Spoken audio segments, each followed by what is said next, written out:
اعوذ باللہ من الشیطان الرجیم بسم اللہ الرحمن الرحیم ان الحمد للہ نحمده ونستعینه ونستغفره ونعوذ باللہ من شرور انفسنا ومن سیئات اعمالنا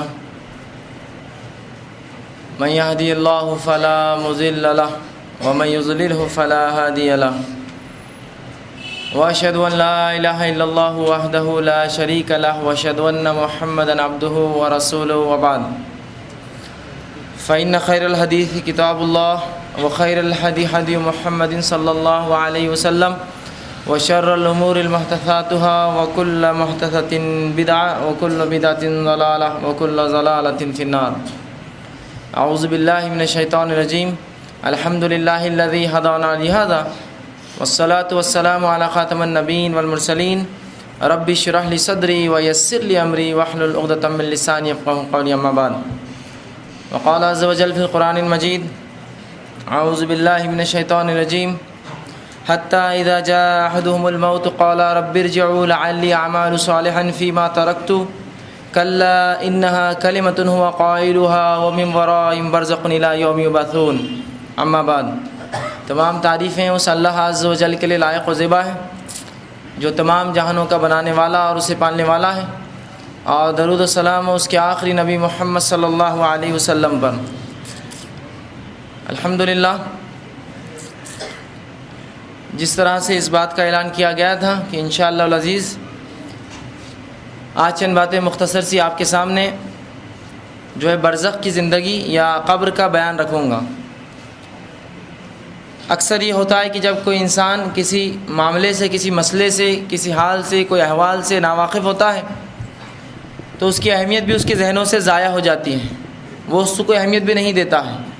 مثال کے طور پر اگر کسی شخص نے کوئی بیش قیمتی چیز آپ کے علاقے میں لائی، لیکن وہ بیش قیمتی چیز آپ کے علاقے میں نہ پائی جاتی ہو تو ہمارے نزدیک اس چیز کی کوئی اہمیت نہیں ہوتی ہے، اس لیے کہ وہ ہمارے علاقے میں پائی نہیں جاتی ہے، تو لہٰذا اس کی اہمیت ہمارے پاس نہیں ہوتی.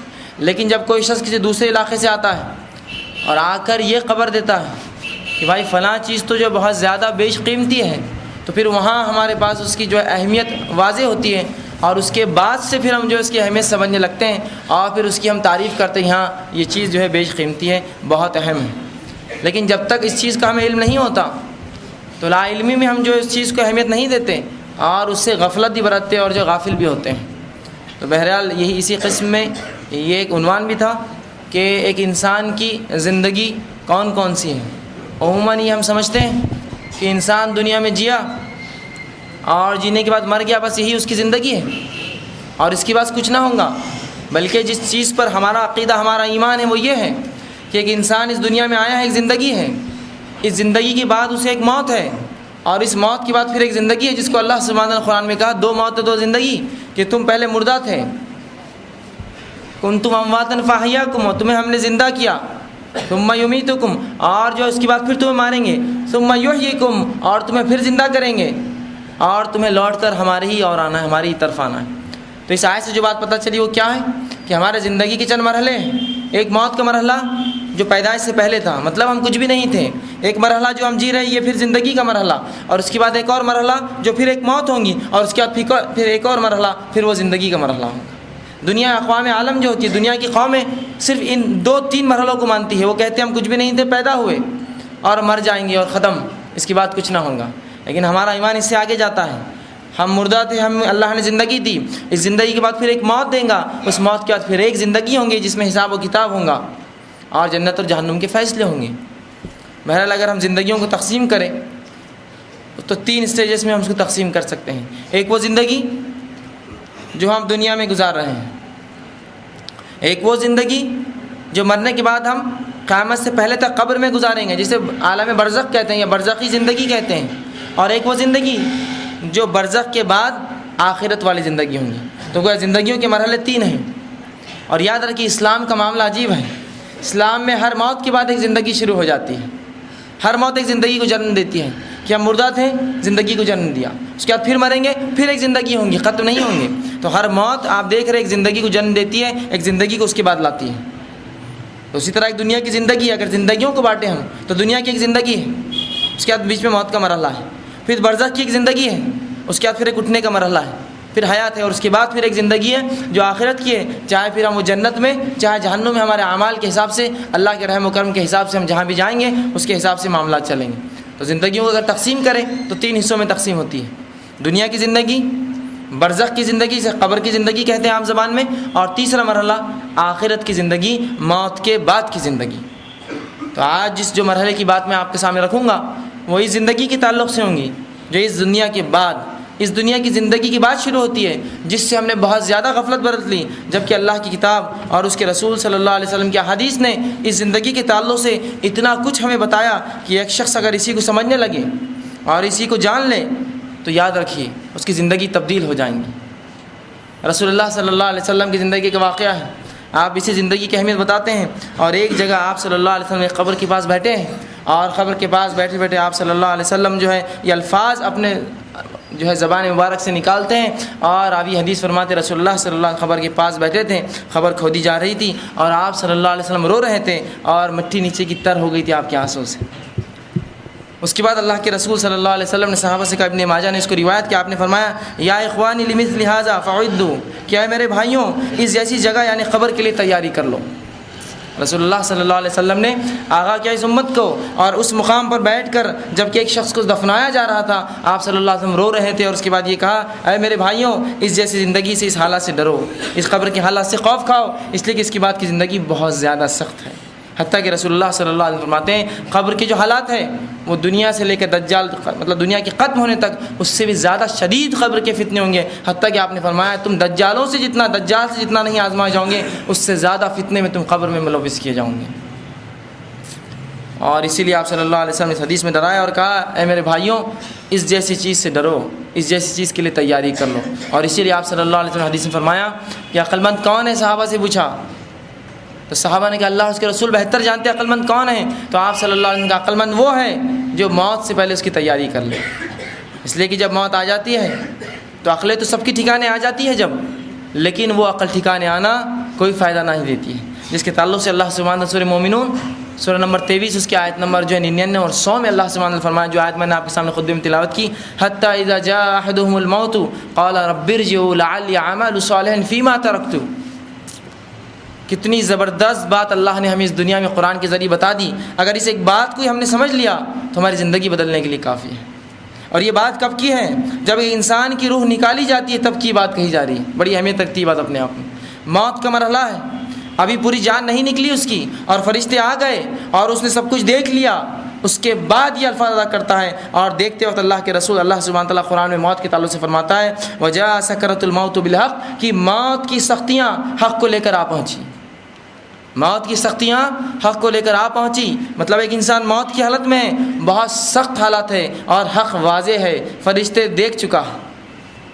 اب جب فرشتوں کو دیکھ لیتا ہے اور موت اس کے قریب ہے، اب بچنے کا کوئی امید نہ رہی، تو تب جو ہے بندہ ایک ریکویسٹ، ایک التجا اپنے رب سے کرتا ہے۔ اس التجا کو اللہ سبحانہ تعالیٰ نے قرآن میں بیان کر دی تاکہ مومنین کم از کم وہ التجا نہ کرے، وہ نہ کرے، اس لیے کہ وہ قبول نہیں ہوتی وہ التجا، سمجھا؟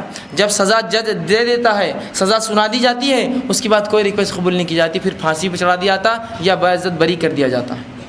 تو یہی وہی مرحلہ ہے کہ موت کی اللہ سبحانہ فرماتا ہے کہ موت کی سختیاں جو حقیقتوں کو لے کر آ پہنچی ہیں، اب انسان چلا اٹھتا ہے اور کیا کہتا ہے حتی اذا جاء احدهم الموت، اللہ فرماتا ہے جب ایک آدمی کے پاس اس کی موت قریب آ جاتی ہے، قال رب ارجعوا، وہ اللہ سے ریکویسٹ کرتا ہے، فرشتوں سے کہتا ہے اے فرشتوں مہلت کی اللہ سے درخواست کر، رب ارجعوا تھوڑی دیر مجھے چھوڑ دو، رجوع کرنے دو، پلٹنے دو مجھے، کس لیے؟ لعلی اعمل صالحا فیما ترکت، تاکہ وہ نیک اعمال کر کے آؤں جو زندگی میں چھوڑتا رہا۔ یہ ریکویسٹ ہر انسان کرتا ہے، معلوم ہر انسان جو گناہگار، کافر، مشرک، بدعتی اور اسی طرح منافق رہا دنیا میں، یہ سب کرتے ہیں، مومن نہیں کرتا یہ بات، لیکن یہ سارے لوگ جو ہے اللہ کے فرشتوں کو وہ کہتے ہیں، التجا کرتے ہیں اور کہتے ہیں رب ارجعوا، قال رب ارجعوا، کہ تھوڑی سی مہلت دی جائے، کیوں؟ لعلی اعمل صالحا، تاکہ میں نیک کام کر لوں، فیما ترکت، جو چھوڑ کر آیا تھا۔ تو سمجھ گئی بات اس آیت کیا سکھا رہی ہے ہم کو؟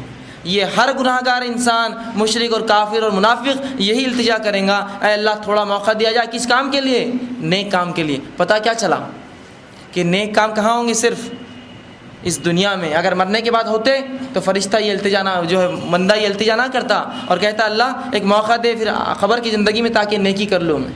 لیکن کیا کہہ رہا ہے؟ مجھے پلٹنے دیا جائے دنیا کی زندگی میں تاکہ وہ کام کرے جو چھوڑ چکا تھا. کلا، جواب ہے اللہ کا، ہرگز نہیں.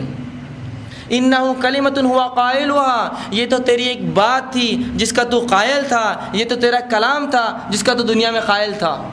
کتنا زبردست خاکہ کھینچا انسانی فطرت کا اللہ نے. نیکی کر لو اگلے جمعے سے موقع دیا جائے، ہے نا وہی بات. تو اللہ کیا کہہ رہا ہے؟ یہ تو تیری ایک بات تھی دنیا میں، یہی کہتا تھا تو. اگلا رمضان، اگلا مہینہ، اگلا دن، اگلی نماز، اگلے ہفتے سے اور فلاں اور فلاں. تو اللہ کہیں گا یہ تو ایک بات ہے نیکی کے تعلق سے. جب بھی دنیا میں تجھے کہا گیا تو یہی کہتا تھا ایک موقع دیا جائے اور ایک موقع، اگلی بار سے نہیں اگلی بار اور موقع دیا جائے. تو اللہ کلا انہ کلمۃ ہوا قائلھا، ہرگز نہیں ہوں گا، یہ تو تیری ایک بات ہے جو تو ہمیشہ بولتا ہے، اس سے قائل ہو چکا تو. وَمِن وَرَائِهِمْ بَرْزَخٌ إِلَىٰ يَوْمِ يُبْعَثُونَ، اور اللہ نے کہا ان کے اور دنیا کے بیچ میں ایک آڑ ہے، ایک برزخ ہے، دوبارہ پھر اٹھائے جانے تک. مطلب اب کوئی واپس نہیں آ سکتا. موت کی جھانکنی میں پھنس گیا، اب اس کی موت ہے صرف، اس کے بعد کوئی ریٹرن نہیں، کوئی نیکی نہیں، کوئی برا نہیں، نام اعمال بند ہو گئے اس کے. اب قیامت کے روز وہ کھولے جائیں گے. بس ہر شخص جو گناہ گار ہے اللہ سبحانہ تعالیٰ سے یہی التجا کرتا ہے، قال رب ارجعوا، اے اللہ ایک موقع دے دے مجھے تاکہ میں رجوع کر لوں اپنے گناہوں سے. لعلی اعمل صالحا فیما ترکت، اور جو نیکیاں تو نے کہا تھا، نماز کی، روزے کی، زکوٰۃ کی، حج کی، امر بالمعروف اچھائی کا حکم دینا، نہی عن المنکر برائی سے روکنے کی، اور کتاب پہ عمل کرنے کی اور تیرے رسول کے طریقے پہ عمل کرنے کی، میں یہ سب کر کے آؤں گا، صرف ایک موقع دیا جائے مجھے. اور اللہ کا جواب کیا آئے گا؟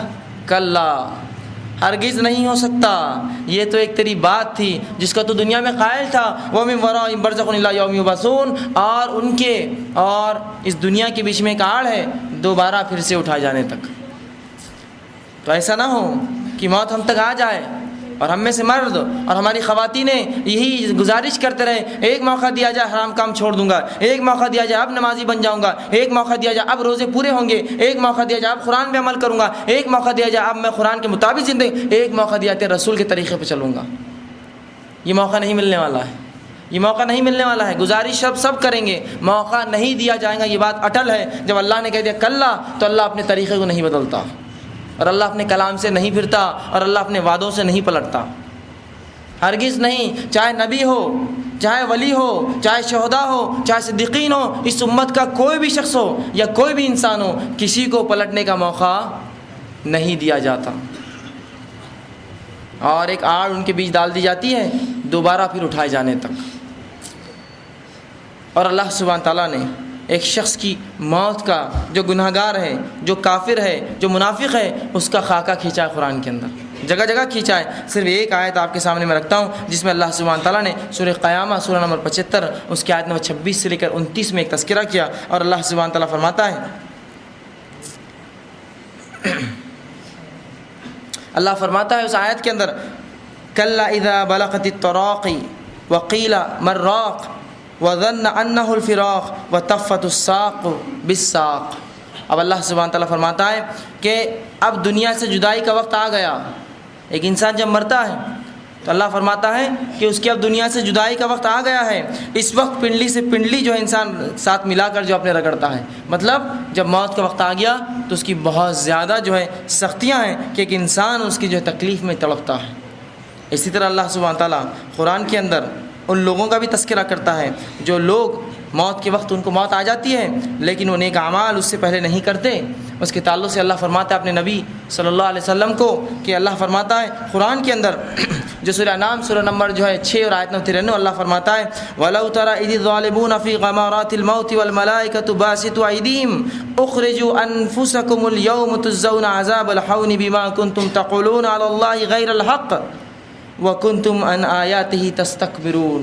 اب اللہ سبحانہ وتعالیٰ فرماتا ہے کاش کہ نبی صلی اللہ علیہ وسلم تم ظالموں کو دیکھتے کہ کاش کہ نبی صلی اللہ علیہ وسلم وہ لوگ جو دین پر نہیں چلتے یا اس کا انکار کرتے یا کافر تھے یا منافق تھے یا گناہ گار تھے، تم ان کی موت کے وقت دیکھتے کہ دیکھ سکو جب موت کی جھانکنے میں مبتلا کیے جاتے ہیں اور فرشتے ہاتھ بڑا بڑا کر کہتے ہیں اب چلو، اب نکلنے کا وقت آیا ہے، لاؤ اپنی جان ہمیں واپس دو، تو جب وہ کہتا ہے تمہیں جان آج تمہیں ان باتوں کی پیدائش میں، ان باتوں کے کرنے میں تمہیں جو ہے عذاب دیا جائے گا جو اللہ اور اس کے دین کے بارے میں تم کہا کرتے تھے اور اللہ کی آیتوں سے تم تکبر کیا کرتے تھے، تو رسول اللہ کا یار کاش کہ نبی تم ان کو دیکھ پاتے کہ جب ایسے لوگوں کی روحیں فرشتے کھینچ کر نکالتے، کاش کہ تم دیکھ پاتے کہ کیا ان کی کیفیت ہوتی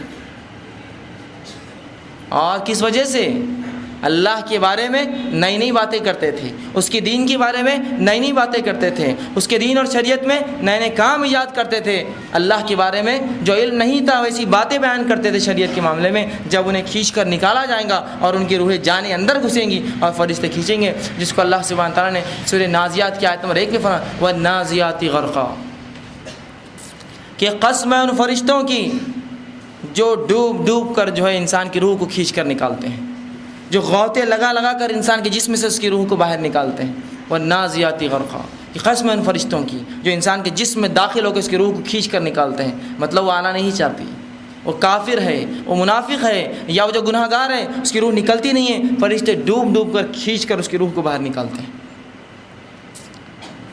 تو یہ کیفیت ہے ان لوگوں کی جو اس دردناک چیز کو، جو موت کو بھلا بیٹھے ہیں، اور اس میں ہم سب شامل ہیں۔ ہم نے اس چیز کو ایک ایسا مذاق سمجھا کہ بس یہاں سے ختم ہوئی تو دوسری زندگی میں ہمارے لیے جنت انتظار کر رہی ہے، جبکہ اس موت کے لیے اور اس قبر کے گھر کے لیے، اس مٹی کے گرہندے کے لیے جس کا اوڑھنا بھی مٹی کا ہے، جس کا بچھونا بھی مٹی کا ہے، جس میں کیڑے ہیں اور سانپ اور بچھو ہے اور جو ہے تنہائی ہے اور اندھیرا ہے، کچھ نہ ہوگا، نہ ایک چھوٹا سا بلب ہوگا، نہ کوئی روشنی کی کوئی ٹیوب لائٹ ہوگی، نہ کوئی ایک دیا ہی اجازت دیا جائے گا، بلکہ خالص مٹی ہے، اوڑا بھی مٹی ہے، سویا بھی مٹی پر ہے، آزو بھی مٹی ہے، بازو بھی مٹی ہے، کیڑے اور مکوڑے ہیں، ویرانی ہے اور اکیلا پن ہے اور آفتیں اور مصیبتیں ہیں اور فرشتے ہیں اور کیا کیا پتہ نہیں اس کے ساتھ اور چیزیں۔ یہ وہ گھر ہے اکیلا جس میں میں اکیلا رہوں گا، وہاں دنیا کے لیے جو میں چیزوں سے بچتا تھا کہ دنیا کیا کہیں گی، وہاں کوئی بھی نہیں دیکھنے والا کیا حال ہونے والا ہے۔ جو دین کو میں چھوڑتا تھا دنیا کے لیے کہ لوگ کیا کہیں گے، وہاں کوئی لوگ تیرے ساتھ آ کر اس کے اندر کوئی دیا نہیں جلانے والے تیری روشنی کے لیے۔ جن لوگوں کے لیے ماں باپ ہو، چاہے بہن بھائی ہو، چاہے دنیا والے ہو، چاہے بڑے ہو چاہے چھوٹے ہو، جن کے لیے ہم نے دین کو چھوڑا، وہ تو ہم کو صرف قبرستان تک دفن ہی کریں گے اور چھوڑ کر نکل جائیں گے۔ جب جائیں گے خبر میں، تنہا، واحد، اکیلے، اندھیرا، مٹی، کیڑے اور مکوڑے اور ویرانی، اس سے ہٹ کر کچھ نہیں۔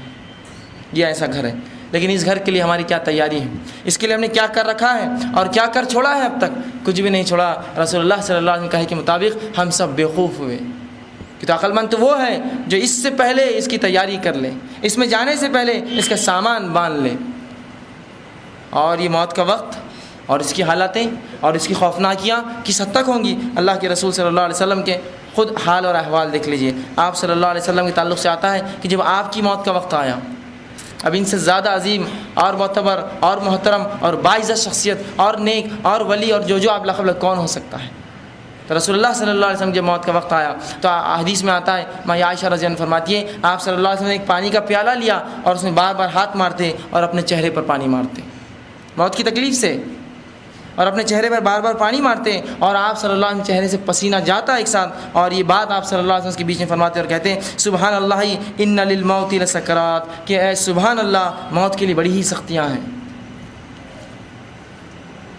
اگر اللہ کے رسول صلی اللہ علیہ وسلم یہ قول کہتے ہیں کہ موت کے لیے بڑی سختیاں ہیں، تو میں نہیں سمجھتا ہوں کوئی شخصیت دنیا کی ایسی ہے جو کہے موت میرے لیے آسان ہے، موت میرے لیے آسان ہے۔ تو اللہ کے رسول صلی اللہ علیہ وسلم بار بار پانی لیتے، اپنے چہرے پر پانی مارتے اور یہ الفاظ ادا کر جاتے ہیں سبحان اللہ ان للموت لسکرات، کہ سبحان اللہ، اللہ پاک ہے، موت کے لیے بہت زیادہ سختیاں ہیں، یہ بہت زیادہ سخت چیز ہے۔ اسی طرح آپ صلی اللہ علیہ وسلم پر جب موت آئی تو ماں عائشہ رضی اللہ عنہا فرماتی اس کے بعد کسی کی موت سن کر یا کسی کی موت دیکھ کر مجھے کبھی غم نہ ہوا، کہ رسول کی موت جب میں نے دیکھی اور جو سختیاں اور جو تکلیفیں دیکھی، اس کے بعد کسی کی موت پر مجھے کبھی زندگی میں غم نہ ہوا۔ غم سے مراد وہ تکلیف نہ ہوئی جو رسول کی ایک بار دیکھنے سے میری تکلیف ختم ہو گئی وہ چیز۔ اسی طرح جو ہے اللہ کے رسول صلی اللہ علیہ وسلم کی موت کی تکلیف تھی کہ آخر وقت میں آپ کی زبان میں لکونت آ گئی تھی، سمجھتے لکونت، بات نہیں کر پاتے آپ برابر، اٹک اٹک کر بات کرتے تھے۔ تو جب یہ نبی اکرم صلی اللہ علیہ وسلم کا حال ہے تو ہم جیسے لوگ جنہوں نے نہ اعمال کیے، نہ ہمارے کچھ احوال ہے، نہ جو اللہ نے کوئی ہمیں سند دی کہ تم ایسے ہی جنت میں جاؤ گے، ہم لوگ کیا کریں گے اللہ کے سامنے، کیا جواب دیں گے؟ جس شخصیت کے تعلق سے عقیدہ ہے جو معصوم ہے، یعنی الخطا ہے، جس سے خطا نہیں ہوتی ہے، وہ شخصیت کے ساتھ یہ سلوک اور یہ تکلیف، تو ہم اور آپ اپنا صرف ٹھکانہ ہی سمجھ سکتے کیا ہوگا، اور تکلیفوں کا معاملہ ہی صرف سوچ سکتے اور صرف تصور کر سکتے ہیں۔ اسی طرح جو ہے حضرت عمرو بن عاص رضی اللہ عنہ کے تعلق سے آتا ہے جو فاتح مصر تھے۔ آپ ایک بات کہا کرتے کہ تعجب ہے مجھے ان لوگوں پر کہ جن کو موت آتی ہے لیکن وہ موت کے بارے میں کچھ بتاتے نہیں ہیں۔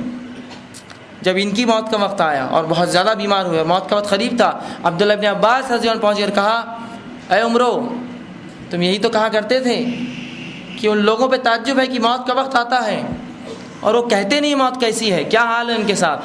تو کہا اب میں تمہیں اپنا وعدہ، اپنا قول یاد دلانے آیا ہوں، اب تمہاری موت کا وقت ہے، کیسا لگتا ہے تمہیں؟ کیا لگتا ہے تمہیں اس تعلق سے؟ تو عمرو بن عاص رضی اللہ عنہ فاتح مصر صحابی رسول، یہ دیکھیے کیا کہتے ہیں، وہ کہتے ہیں کیا کہ وہ کہتے ہیں موت کے تعلق سے کہ ایسا لگتا ہے، عمرو بن عاص رضی اللہ عنہ کہتے ہیں ایسا لگتا ہے کہ انہوں نے پہلے تو ٹھنڈی سانس لی اور کہنے لگے ایسا لگتا ہے کہ جیسے آسمان زمین پر ٹوٹ پڑا ہے۔ جو تکلیف مجھے ہے اس طرح سے ہے موت کی کہ جیسے آسمان زمین پر ٹوٹ پڑا ہے اور میں دونوں کے درمیان پس رہا ہوں، آسمان کی ساری چیز زمین پر گر رہی ہیں اور میں اس کے بیچ میں پس رہا ہوں، ایسی تکلیفیں ہیں۔ اور آگے کہتے ہیں اور ایسا لگتا ہے جیسے میرے پیٹ کے اندر جو ہے کھجور کے کانٹے ڈال دیے گئے ہیں، اور جب میں سانس لیتا ہوں تو ایسا لگتا ہے کہ میری سانس سوئی کے نالے اس کے سوراخ میں سے، ناکے میں سے نکل کر آتی ہے۔ یہ تکلیفیں ہیں ان کو موت کے وقت۔ اسی طرح دوسرے ایک صحابی حضرت شداد بن اوس رضی اللہ عنہ وہ کہتے تھے اور یہ بات وہ ہمیشہ کہتے ہیں اور کہتے ہیں کہ موت کا جو وقت ہے یہ اتنا المناک ہے کہ دنیا اور آخرت کی تمام ہولناکیوں میں سب سے سخت مرحلہ یہ موت کا مرحلہ ہے۔ دنیا اور آخرت کی ہولناکیوں میں سب سے خطرناک مرحلہ یہ مرحلہ ہے جب انسان کو ایک موت آتی ہے اس کی۔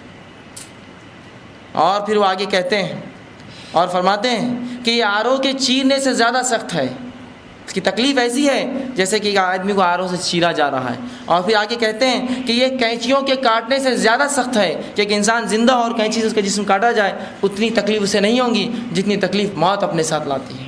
اور پھر کہتے ہیں یہ ہڈیوں کے ابالنے سے زیادہ سخت ہے کہ اگر کسی زندہ انسان کی ہڈیاں ابال دی جائے، پانی میں ڈال دیا جائے تیل میں، اتنی تکلیف نہیں ہوگی جتنی تکلیف اس موت کے وقت ہوتی ہے۔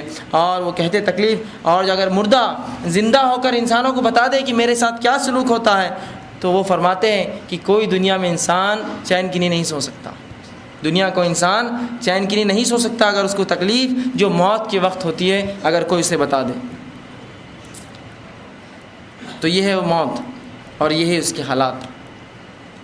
اب مردے کے ساتھ کیا ہوتا ہے موت کے بعد، بہرحال یہ ہم نہیں جان سکتے، اس لیے کہ کوئی شخص اٹھ کر یہ کہہ نہیں سکتا کہ اس کے ساتھ کیا ہوا، صحیح کیا ہوا کوئی بھی نہیں بتا سکتا۔ بہرحال جو قرآن نے اور جو رسول اللہ صلی اللہ علیہ وسلم کی احادیث نے ہمیں بتایا ہے، چند باتیں کچھ بیورا آپ کے سامنے رکھنے کی کوشش کرتا ہوں۔ یقیناً یہ صحیح بتانا تو یہ میرے لیے اور کسی کے لیے بھی ناممکن ہے، لیکن جو اللہ کی کتاب اس کے رسول نے جو چند باتیں بتائی وہ باتیں میں آپ کے سامنے آج جو ہے رکھنے کی جو ہے کوشش کروں گا کہ صحیح کیا ہوتا ہے جب ایک انسان مرتا ہے، موت آتی ہے، اور قرآن حدیث تعلق سے کیا کہتی ہے۔ رسول اللہ صلی اللہ علیہ وسلم نے ایک مومن اور ایک کافر کی موت کے تذکرے الگ الگ کیے، ان کے دونوں کے الگ الگ احوال بتائے کہ موت کے وقت کافروں کے کیا احوال ہوں گے اور مومنوں کے کیا احوال ہوں گے۔ بہرحال بہت زیادہ کثرت سے حدیثیں آتی ہیں، میں مختصر سی احادیث کو دو حصوں میں تقسیم کر کے اس کا مفہوم رکھنے کی آپ کے سامنے کوشش کروں کہ جو ہے نیکوکاروں کے ساتھ کیا ہوتا ہے اور بدکاروں کے ساتھ موت سے لے کر بعد میں برزخی زندگی میں کیا ہوتا ہے۔ آئیے پہلے دیکھیے نیکوکاروں کے ساتھ کیا ہوتا ہے۔ اللہ کے رسول صلی اللہ علیہ وسلم حدیث کا مفہوم رکھ رہا ہوں، الگ الگ حدیث کا مجموعہ ہے، بعد میں جو حوالے دیکھنا چاہے مجھ سے دیکھ سکتا ہے۔ تو اللہ کے رسول صلی اللہ علیہ وسلم فرماتے ہیں کہ جب ایک انسان جو نیک ہوتا ہے اور اس کی موت کے لیے فرشتے اس کے پاس آتے ہیں تو سب سے پہلے آتے ہی فرشتے اس کو سلام کرتے ہیں۔ جب نیک لوگوں کے پاس فرشتے آتے ہیں تو خوبصورت شکلوں میں آتے ہیں اور سلام کرتے ہیں اور اسے خوشخبریاں سناتے ہیں کہ اس کے لیے کیا اس کے رب نے رکھا ہے۔ جیسے ہی وہ آدمی جب فرشتوں کو دیکھتا ہے اور اسے اچھے کلام کرتے اچھی بات کرتے ہیں اور رسول اللہ فرماتے ہیں ایک خوشبودار اس کے لیے لباس جس کی خوشبو مجھ سے بھی بہت زیادہ ہوتی ہے وہ کفن اس کے لیے وہ لے کر آتے ہیں اور اس کو سلام کرتے ہیں اور اسے اچھے اچھے ناموں سے دنیا میں جن ناموں سے پکارا جاتا وہ ناموں سے اسے پکارتے ہیں اور اسے جو خوشخبریاں دیتے ہیں. جیسے ہی یہ بات رسول اللہ صلی اللہ علیہ وسلم فرماتے ہیں مردہ سنتا ہے وہ کہتا ہے مجھے فوراً لے کے چلو جسم سے. وہ اپنے حالات سمجھ جاتا ہے کہ میرے لیے تو بہت کچھ رکھا ہے. وہ کہتا ہے کہ مجھے جلدی سے نکالو اور مجھے لے کر چلو. فرشتے اس کی روح کو بآسانی نکالتے ہیں حتیٰ کہ رسول اللہ فرماتے ہیں جیسے مشک سے پانی نکلتا ہے کھولتے ہی اس طرح سے جو ہے اس کی روح نکال لی جاتی ہے نیک آدمی کی اور اس کو کفنایا جاتا ہے خوبصورت کفن کے اندر. فرشتے جو کفن لاتے ہیں اور اسے لے کر جو ہے آسمانوں کی طرف جایا جاتا ہے. اور پہلے آسمان پہ رسول اللہ جب اس کی روح پہنچتی ہے اس سے پہلے ہی فرشتے اس کی خوشبو سونگھ لیتے ہیں اور آپس میں کہتے ہیں کوئی نیک شخصیت آ رہی ہے آج, کوئی نیک انسان آ رہا ہے آج اوپر. اور رسول اللہ صلی اللہ علیہ وسلم فرماتے جب آتے ہیں تو فرشتے اس کو سلام کرتے اور کہتے ہیں اے پاک روح آؤ, خوش آمدید ہے, استقبال ہے تمہارے, اللہ کی رحمت ہے تمہارے لیے, آؤ. اور اسے لیا جاتا ہے اور فرشتے اس کے ساتھ پہلے آسمان سے دوسرے آسمان تک چھوڑنے کے لیے آتے ہیں اور اسے مبارک باتیں دیتے ہیں اور اسے اچھے اچھے ناموں سے پکارے جاتے ہیں جن ناموں سے دنیا میں پکارا جاتا ہے, اچھے اچھے ناموں سے, اچھے اچھے القاب, فلاں بن فلاں, فلاں بن فلاں, اچھے نام. اور اس کے بعد جو ہے اس شخص کی روح اوپر لے جائی جاتی ہے. پھر اللہ سبحانہ تعالیٰ حکم ہوتا ہے اس کا نام جو ہے علیین میں لکھ دو, نیکوکاروں کے رجسٹر میں, نیکوکاروں کی لسٹ میں اس کا نام ڈال دو یا نیک لوگوں کے حصے میں اس کا بھی حصہ دے دو. علیین میں اس کا نام لکھ دیا جاتا ہے. اللہ حکم دیتا ہے اسے واپس بھیج دو اس لیے کہ میں نے اسے اسی سے پیدا کیا تھا اور میں واپس اس کو اسی سے اٹھاؤں گا, مطلب مٹی سے. اور اس پاک روح کو لا کر واپس قبر میں ڈال دیا جاتا ہے, اس کی روح کو واپس چھوڑ دیا جاتا ہے. اور آپ صلی اللہ علیہ وسلم فرماتے ہیں جب اس کی روح چھوڑ دی جاتی ہے قبر کے اندر تو پھر وہ مرحلہ آتا ہے جو سب سے خوفناک اور ہولناک مرحلہ ہے کہ منکر و نکیر دو فرشتے جو آ کر بات چیت کرتے ہیں انسان سے, وہ دو فرشتے داخل ہوتے ہیں اور اللہ کے رسول صلی اللہ علیہ وسلم فرماتے ہیں بہت زیادہ سخت انداز سے وہ داخل ہوتے ہیں اور بہت گدردار ان کی جو آواز ہوتی ہے اور جو ہے وہ ان کے احوال رسول اللہ احوال ایسے بتاتے ہیں کہ بہت زیادہ سیاہ ان کا چہرہ ہوں گا اور بڑی بڑی جو ہے لال آنکھیں اور ان کے دانت جو کہ بیلوں کے سینگوں سے بڑے ہوں گے. وہ رسول اللہ فرماتے ہیں زمین کو چیرتے ہوئے کھاتے ہوئے خبر پھاڑ کر بیچ میں آئیں گے. تو ایک تو ایسی مخلوق جس کو ہمیں کبھی نہ دیکھا ہو نہ کبھی سمجھا ہو کبھی جانا ہو اور وہ بھی اتنی ڈراؤنی, اور رسول اللہ ان کی آواز بجلی کی کڑک سے زیادہ تیز ہوں گی, ہے نا. چھوٹی موٹی بجلی کڑک جاتی ہے تو مرد اور خواتین سب کا معاملہ جو ہے اکھڑ جاتا ہے کہ پتہ نہیں بجلی شاید مجھ پر ہی گری ہو, اس قسم کے حالات ہو جاتے ہیں.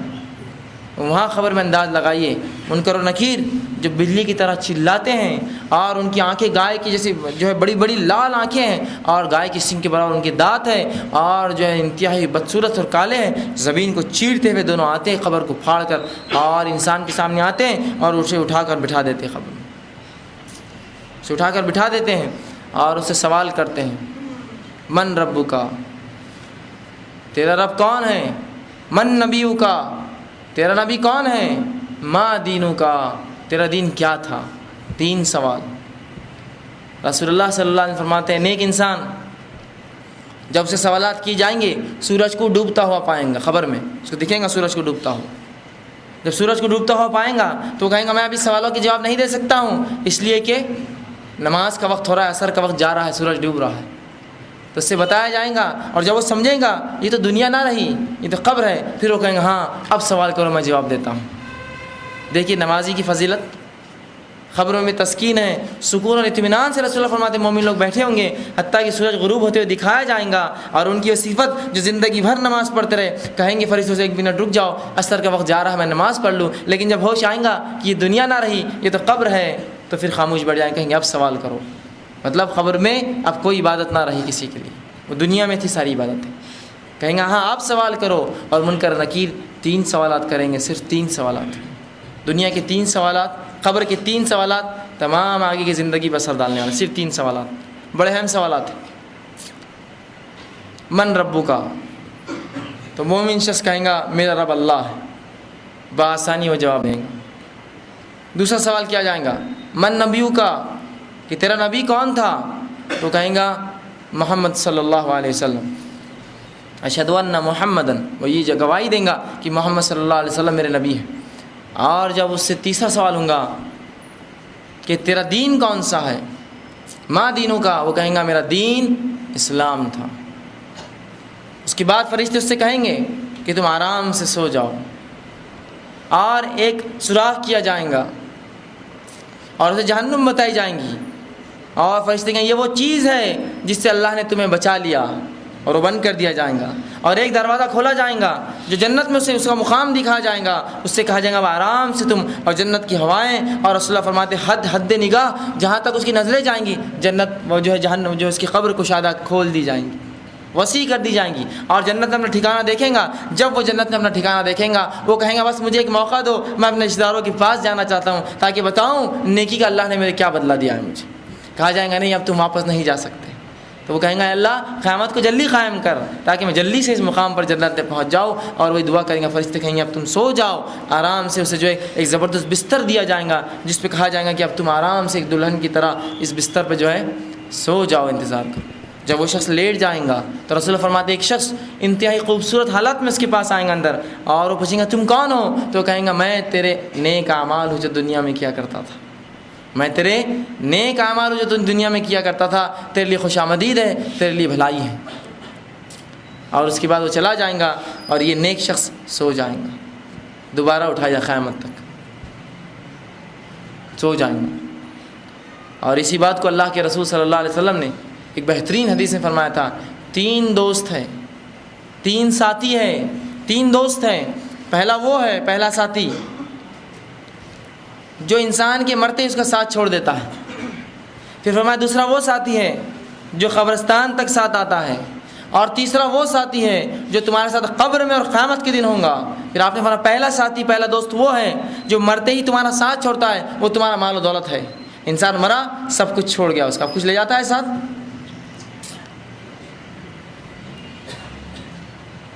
کچھ لے جاتا ہے؟ الیگزینڈر سکندر جس کو ہم کہیں سکندر اعظم، جب یہ مرا تو تاریخی روایت آتی ہے کہ یہ جو ایک بہت نوجوان شخص تھا، اور 19 یا تقریباً 21 سال کی عمر میں حکومت کیا، اور 33 سال کی عمر میں مر بھی گیا، اور دنیا کے بہت بڑے علاقے میں جو ہے اس نے قبضہ کیا۔ لیکن جب مرا تو ایک وصیت کر کے مرا، بہرحال وہ مسلم نہیں تھا لیکن وصیت کر کے مرا کہ جب مجھے میرا جنازہ لے جایا جائیں گا تو میرے ہاتھ دونوں باہر رکھنا، تاکہ لوگوں کو پتہ چل جائے کہ سکندر جس چیز کے لیے جو اپنی زندگی غارت کیا، آج ساتھ کیا لے جا رہا ہے اپنے اٹھا کر، دونوں ہاتھ خالی ہے اس کے۔ تو اس میں فرماتے مال خلاص، آدمی مرا مال وہیں رہا، حتیٰ کہ اگر ہاتھ میں ایک چھوٹی سی 80 یا 20 یا 30 روپے کی چاندی کی انگوٹھی ہوں گی، کھینچ کر نکالی جائیں گی، اس کی انگلی بھی ٹوٹ گئی تو کوئی پرواہ نہیں، وہ مال نہیں جائیں گا اس کے ساتھ۔ لیکن ادنا سا مال ہے، کوئی بولتا ہے چاندی کی انگوٹھی جانے دو، چھوڑ دو، اس کو کیا کرنا، وہ بھی نکالی جاتی ہے۔ ایک تن کا اور ذرہ مال کا نہیں جاتا ہے، حتیٰ کہ خبر میں گراتے ہوتے کچھ مال گر جائے وہ بھی اٹھا کے نکالا، رکیے ایک منٹ، اٹھا لیا جاتا ہے۔ مال کا ایک تن کا ساتھ 1 روپیہ 1 پیسہ نہیں جاتا ہے، جس کے لیے ہم سب کچھ کر گزرتے ہیں وہ تو سب سے پہلے ساتھ چھوڑ دیتا ہے۔ ایک عجیب ساتھی ہے جس کو ہم سب سے زیادہ جگری، سب سے زیادہ اچھا، سب سے زیادہ بہتر، سب سے زیادہ کامگر سمجھتے ہیں، وہ تو مرتے ہی ساتھ چھوڑتا ہے۔ اور ابھی جنازہ تو بعد میں اٹھیں گا، پہلے حساب و کتاب ہو، یہ زمین کس کی ہوں گی، یہ گھر کون رہیں گا، وہ پلاٹ کس کا ہوں گا، اور وہ مال بینک بیلنس کون لیں گا، پہلے بات کرو تو یہ اٹھیں گا آگے۔ یہ ساتھی ایسا ساتھ چھوڑتا ہے اور دوسروں کا بن جاتا ہے مرتے، اور اس کے لیے ہم سب کچھ کر گزرتے، سب کچھ حرام چیزوں ملوث ہوتے، کیوں؟ اسی مال کے لیے جو سب سے پہلے چھوڑیں گا، اور بنگلے اور گاڑیاں اور دولت اور شہرت اور مال، اس کے لیے رشوت کھاتا ہے، حرام اور حلال میں تمیز نہیں کرتا ہے، اور سود خوری اور سب گناہ کرتا ہے۔ کس کے لیے؟ اس ساتھی کے لیے جو سب سے پہلے ساتھ چھوڑنے والا ہے، سب سے پہلے۔ پھر آپ صلی اللہ علیہ وسلم فرماتے دوسرا ساتھی کون ہے؟ رشتہ دار جو قبر تک آتے ہیں، قبرستان تک آتے ہیں۔ کیا آج تک کسی رشتہ دار کو آپ نے مرتے قبر میں ساتھ سوتے ہوئے دیکھا کسی کی کہ میں بھی ساتھ جاؤں گا اس کے؟ نہیں، وہ چھوڑ دیتے، قبر تک لاتے ہیں، بولتے جلدی۔ یہی وہ رشتہ دار ہے جن کے لیے آپ سب کچھ کرتے ہیں، اسلام سے پھر جاتے ہیں، اس کی تعلیمات سے پھرتے ہیں، قرآن پر عمل نہیں کرتے، یہی رشتہ دار ہے۔ کوئی آپ کے ساتھ قبر میں نہیں آئے گا، پہلے ہی چلے جائیں گے، اور اس کے لیے ہم نے سب کچھ کیا۔ یہی ماں اور یہی باپ اور یہی خالہ، یہی پھپھو، یہی دادی کے لیے ہم نے شریعت کے احکامات توڑے، اللہ اور اس کے رسول کو ناراض کیا، لیکن ان کی رضامندی حاصل کی، ان کو راضی کیا، ہے نا۔ فلاں کام حرام ہے، نہیں، ہمارے بڑے نہیں بولتے ہیں، انہی کے لیے کیا نا رضا، یہ بھی چھوڑ دیں گے ساتھ۔ قبرستان تک آئیں گے، بلکہ یہ وہ لوگ ہوں گے کہیں گے سب سے پہلے اس کو اٹھا کر پھینکو ورنہ سڑنا شروع ہو جائیں گا، پھینکو اسے لے جا کر قبر میں ڈالو جلدی۔ جن کے لیے سب کچھ کیا، شریعت چھوڑی، حرام حلال کی تمیز چھوڑی، بیوی اور بچے، مال اور دولت، سب کچھ فتنے ان کے لیے برداشت کیے، اور یہ لے جا کر کہاں دفن کریں گے آپ؟ بولیں گے ڈالو مٹی کے اندر۔ اور رسول فرماتے دوسرا ساتھی دفنا کر باہر آ جائیں گا،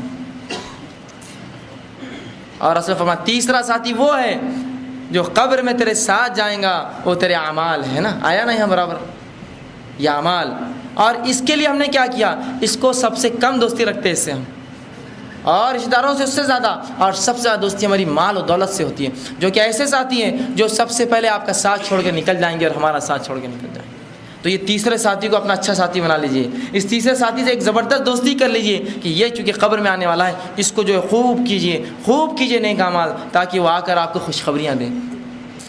اب آئیے اس شخص کا حال، اس شخص کی موت کا حال جو کافر، منافق، فاسق، بدکار، گناہگار ہوتا ہے۔ جب اس کی موت کا وقت آتا ہے، رسول اللہ صلی اللہ علیہ وسلم فرماتے ہیں فرشتے بہت بھیانک شکلوں میں اس کے پاس آتے ہیں، اور ایک بہت ہی انتہائی درجے کا بدبودار ایک جو ہے اس کے لیے ٹاٹ کا بنا ہوا جو ایک کفن لے کر آتے ہیں، اور آتے ہی اس کو کہتے ہیں اے جو ہے مغضوب روح، اللہ کا جس پر غضب ہوگا باہر نکل۔ رسول اللہ فرماتے اس کی روح اندر گھستی ہے، وہ فرشتے سے کھینچ کر باہر نکالتے ہیں، حتیٰ کہ آپ صلی اللہ علیہ وسلم فرماتے ہیں ایسی سی کیفیت ہوتی ہے جب نکالا جاتا ہے جیسے کہ ایک بھیڑ ہے، اس کے گیلے اون پر ایک لوہے کی سلاخ کانٹے دار لپٹی جائے اور کھینچ کر نکالی جائے اس کے جسم سے، اون کے اوپر لپٹے اور کھینچی جائے، اس طرح سے تکلیف محسوس کرتا ہے وہ، اور اس کی روح آنا نہیں چاہتی، اسے فرشتے کھینچ کر اور غوطے لگا کر اور تمام جو حالات بتائے ویسا کر کے اس کی روح کو باہر نکالتے ہیں۔ روح کو باہر نکالا جاتا ہے، ایک سے ایک بدترین ناموں سے پکارا جاتا ہے، اس کے برے برے القاب، برے برے نام اس کے پکارے جاتے ہیں، کوئی سلام نہیں اس کے لیے، بد دعائیں اس کے لیے فرشتے کرتے ہیں، اسے کھینچتے ہیں، اس بدبودار ٹاٹ میں لپیٹتے ہیں اور آسمان کی طرف لے کے چلتے ہیں۔ جب پہلے آسمان پہ جاتے ہیں دوسرے فرشتوں کو پہلے ہی بدبو آ جاتی ہے اس ٹاٹ کی، کہتے بہت ہی مغضوب کوئی گندی روح آ رہی ہے۔ جب وہ آتی ہے فرشتے پوچھتے یہ کون مغضوب روح اٹھا کر لائے ہو؟ کہتے فلاں بن فلاں، گندے گندے ناموں سے اسے پکارتے، دنیا میں جو برے ناموں سے پکارا جاتا ہے یا جس سے چڑ تھی ان ناموں سے پکارا جاتا ہے۔ فرشتے کہتے اس کے لیے کوئی دروازے نہیں کھلیں گے جنت کے، آسمان کا کوئی دروازہ اس کے لیے نہیں کھولا جائے گا، اسے چھوڑ دو۔ رسول اللہ فرماتے اس کو آسمان سے ہی پھینک دیا جائے گا، نیچے لا کر نہیں چھوڑا جائے گا، اور وہ گر کر زمین پر آ کر پٹکی کھائیں گا زور سے آسمان سے، اور اپنی خبر میں چلا جائیں گا۔ جب خبر میں جائیں گا منکر نکیر آئیں گے زمین کو چیرتے ہیں اور اٹھا کر اسے بٹھا دیں گے، اور پھر وہی سوالات تین، من ربو کا، تیرا رب کون تھا؟ تو وہ کہیں گے ہاں لا ادری، ہائے افسوس میں نہیں جانتا میرا رب کون تھا، یہ کافر کہیں گا۔ اور اگر منافق ہوں گا تو کہیں گا لوگ کہتے تھے اللہ میرا رب ہے۔ تو منافق مسلمانوں میں ہوتا ہے لیکن ایمان نہیں رکھتا ہے، لیکن اس کو علم ہوتا ہے اللہ کا اور اس کے رسول، وہ کہتا ہے لوگ کہتے تھے اللہ جو ہے ہمارا رب ہے، اور کافر کہیں گے ہاں لا ادری میں نہیں جانتا، کہ اس کا جواب کیا ہونا چاہیے؟ دوسرا سوال من نبیوں کا، کہ تیرا نبی کون ہے؟ یہ ایک روایت میں آتا ہے کہ رسول اللہ صلی اللہ علیہ وسلم اس کے سامنے پیش کیا، آپ کی شخصیت پیش کی جائیں گی اور پوچھیں گے من ھذا الرجل، یہ انسان کون ہے؟ تو وہ کہیں گا ہاں لا ادری، ہائے افسوس میں نہیں جانتا یہ شخصیت کون ہے۔ منافق کہیں گا لوگ کہتے تھے یہ محمد صلی اللہ علیہ وسلم ہے۔ تیسرا سوال ما دینوں کا، تیرا دین کیا ہے؟ تو کافر کہیں گا ہاں لا ادری میں نہیں جانتا میرا دین کیا تھا۔ منافق کہیں گا لوگ کہتے تھے میرا دین اسلام ہے۔ اس کے بعد اللہ کے رسول فرماتے ایک سوراخ کیا جائیں گا قبر میں، اور اسے وہ ٹھکانہ وہ جنت بتائی جائیں گی، اور کہا جائے گا یہ وہ چیز ہے جس سے تو محروم رہا، وہ بند کیا جائیں گا، اور جہنم کی کھڑکی کھولی جائیں گی جس میں وہ اپنا ٹھکانہ اور اس کی آنکھ کی لپیٹیں محسوس کریں گا، اور آنکھ کا بستر ڈالا جائے گا، آنکھ کا لباس پہنا جائے گا، اور کہا جائے گا اب یہیں رہو۔ وہ کیا کہیں گے اللہ سے؟ کہیں گے اللہ قیامت تو کبھی قائم نہ کرنا، کہ تو جب خبر میں یہ حالات ہے تو قیامت میں کیا ہوں گے؟ تو کہیں گے اللہ قیامت تو کبھی قائم مت کرنا مجھ پر۔ اور جب وہ لیٹ جائیں گا تو ایک انتہائی بری شکل میں ایک شخص آئیں گا، وہ پوچھیں گا تم کون ہو؟ وہ کہیں گا میں تیرے برے اعمال ہوں، میں تیرے برے اعمال ہوں جو دنیا میں تو کیا کرتا تھا۔ اور وہ شخص افسوس کریں گا، بہرحال اس کا کوئی معاملہ نہیں، جہنم کی کھڑکی جو اس کا جو ٹھکانہ ہوں گی کھول دی جائیں گی، وہ آنکھ کے بستر پر آنکھ کے لباس میں آنکھ کی تکلیف محسوس کریں گا، خبر اس کی چھوٹی کر دی جائیں گی، حتیٰ کہ آپ فرماتے اس کی پھسلیوں میں پھسلیاں دھس جائیں گی، اور خبر اس کو دباتی رہیں گی، اور وہ قیامت تک یہی سلوک کریں گی اس کے ساتھ۔ اور جنتی کے لیے جو ہے نیکوکار کے لیے وسیع اس کی نظروں تک وسعت پا جائیں گی۔ یہ تھا مختصر سے حالات قبر میں جو ہوں گے۔ اب اس کے بعد کیا ہوں گا؟ اس کے بعد کیا ہوں گا؟ تو آئیے وہ تھوڑے 3 سوالات پھر سے ایک بار دیکھ لیتے۔ جب 3 سوالات کی بات آتی ہے کہ من ربو کا، جواب آسان ہے، ربی اللہ، اللہ میرا رب ہے، آسان۔ من نبیو کا، تیرا نبی کون ہے؟ بہت آسان، نبی محمد صلی اللہ علیہ وسلم، نبی ہونا محمد صلی اللہ، میرے نبی محمد صلی اللہ علیہ وسلم تھے۔ اور ماں دینوں کا، تیرا دین کیا ہے؟ میرا دین اسلام تھا۔ آپ کہیں گے صرف 1 لفظ، 2 لفظ، 3 لفظ، یہ تو میں بالکل بآسانی دے سکتا ہوں 3 لفظ، کیا مشکل ہے؟ دنیا میں کیا آسان نہیں ہے بولنا؟ اللہ، محمد اور دین اسلام، کیا مشکل ہے 3 لفظ؟ لیکن یہ ایسا آسان نہ ہوگا جتنا ہم سوچ رہے ہیں، ایسا آسان نہ ہوگا۔ اندازہ لگائیے قبر کی تاریکی، اس کا اندھیرا، اس کا اکیلا پن، اس میں فرشتے جو اتنی خطرناک مخلوق داخل ہوں گی، اس میں وہ فرشتے بھی ہوں گے جو گزے لے کر اور سزا کے اور جزا کے، اچھائی اور برائی دونوں کے فرشتے کھڑے ہوں گے۔ برا ہوں گا تو اس کو جو ہے سزا دی جائے، اچھا ہوں گا تو جنت کے اس کو حوالے بتائیں۔ دونوں چیزیں، ساری چیزیں دیکھ کر ہمارے تو منہ بند ہو جائیں گے۔ عائشہ رضی اللہ عنہا کہتی ہے اللہ کے رسول جب کوئی فرشتہ گز لے کر سر پہ کھڑا ہوگا خبر میں تو ہم تو مٹی کے بت بن جائیں گے، کیسے جواب دے پائیں گے؟ کیا کہیں گے اپنے منہ سے؟ نکلیں گے نہیں الفاظ۔ تو کہا اس وقت تمہیں ثابت قدم کلمہ توحید لا الہ الا اللہ تمہیں ثابت قدم رکھیں گا قبر کے اندر، وہ تمہیں آسانی کریں گا جواب دینے میں۔ اور کئی صحابہ سے معاملات ہیں کہ انہوں نے کہا اللہ کے رسول ایک خطرناک مخلوق، قبر کی اکیلا پن اور اس میں یہ سوالات، ہم کیا کریں؟ کیسے جواب دیں گے؟ تو اللہ کے رسول صلی اللہ علیہ وسلم فرماتے ہیں اللہ تمہاری مدد کرے گا اور وہ کلمہ طیبہ ہوں گا جو تمہیں آسانی کریں گا۔ اندازہ لگائی قبر کے حالات اور اس پر سوال، من ربک، تیرا رب کون ہے؟ اس کا جواب وہی دے پائیں گا، اسی شخص کی زبان اس پر کھلیں گی جو زندگی بھر واقعتاً اللہ کو رب مانتا رہا، وہی کہیں گا اللہ میرا رب ہے۔ ورنہ جو دنیا میں اللہ کو چھوڑ کر ان کو اور ان کو اور قطب اور ابدال اور پیر اور فقیر مرشد کو پکاریں گا، قبر میں بھی اس کے منہ سے اللہ نہیں نکلیں گا، وہ کہیں گا ہاں ہاں لا ادری، مجھے نہیں پتا کہ میرا رب کون ہے، یا کہیں گا لوگ کہتے تھے اللہ میرا رب ہے۔ دنیا میں اس کو مشکل کشائی کے لیے، حاجت روائی کے لیے، شفا کے لیے، اولاد کے لیے، بیماری کے لیے، جس بھی کام کے لیے وہ پکارتا تھا، اگر وہ اللہ نہ ہوا تو اس کے منہ سے ربی اللہ، اللہ میرا رب نہیں نکلیں گا، نہیں نکل سکتا اس کے منہ سے الفاظ۔ تو اس کو سوالات کو آسان مت سمجھیے 1 2 3 اور ختم، میں تو آسانی سے دے دوں گا، نہیں۔ جس نے اپنی زندگی واقعی میں اللہ پر ایمان رکھ کے گزاری، چاہے مرد تھا چاہے عورت تھا، چاہے کسی علاقے کسی ملک کسی رنگ کا تھا، اگر اس نے اللہ پر ایمان واقعی میں رکھا زندگی بھر، اس کے منہ سے الفاظ نکلیں گے میرا رب اللہ ہے۔ دوسرا سوال، من نبیو کا، تیرا نبی کون ہے؟ وہ کہیں گا میرے نبی محمد صلی اللہ علیہ وسلم ہے، میرے نبی محمد صلی اللہ علیہ وسلم ہے۔ کیا آپ کو لگ رہا ہے اتنا آسان ہے بولنا محمد صلی اللہ علیہ وسلم میرے نبی ہے؟ یہ الفاظ صرف اس شخص کے منہ سے نکلیں گے جو واقع میں ساری تمام زندگی رسول اللہ صلی اللہ علیہ وسلم کے طریقے پر جیا ہو، کوئی اس کے اور اس کے، چھوٹے کے اور بڑے کے، ان کے اور ان کے طریقے پر جیا ہو، علاقے یا ماحول کے طریقے پر جیا ہو، اس کے منہ سے جواب نہیں نکلے گا، یاد رکھیے۔ اور یہاں کوئی سوال نہیں ہے تیرا مسلک کون سا تھا، تو کس مذہب سے تھا، تو کس کو مانتا تھا، تیرے بڑے مفتی اور علماء کون تھے، کوئی سوال نہیں۔ من نبیو کا، تیرا نبی کون ہے، خلاص۔ اور اس کے منہ سے یہ الفاظ نہیں کہ میرے نبی محمد صلی اللہ علیہ وسلم ہے جو تمام زندگی آپ کے طریقے پر چلا ہو، اس کا اٹھنا اور اس کا بیٹھنا، اس کا چلنا اور اس کا پھرنا، اس کا کھانا اور اس کا پینا، اس کی پیدائش اور اس کی شادی، اس کا نکاح اور اس کی موت اس پر ہوئی ہو کہ محمد صلی اللہ علیہ وسلم کے طریقے پہ چلا ہو، وہی کہہ سکیں گا اللہ کے رسول محمد صلی اللہ علیہ وسلم میرے نبی ہے، ورنہ منہ نہیں کھولیں گا، ان کے اور ان کے نام لیں گا، یا ہاں ہاں لا ادری، ہائے افسوس میں نہیں جانتا میرا نبی کون ہے۔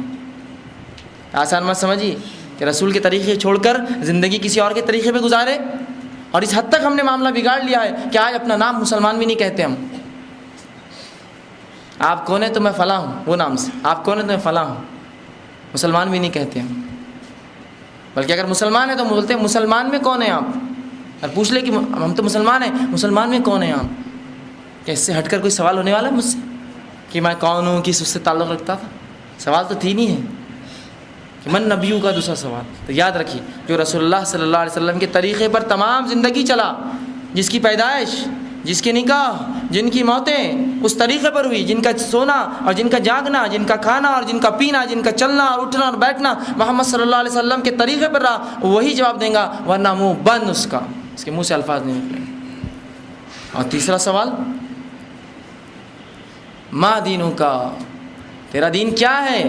مومن کہیں گا میرا دین اسلام ہے. اور دین کیا ہوتا ہے؟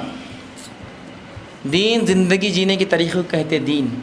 دین زندگی جینے کا طریقہ ہے، جس طریقے پر ہم جیے وہ ہمارا دین ہوا.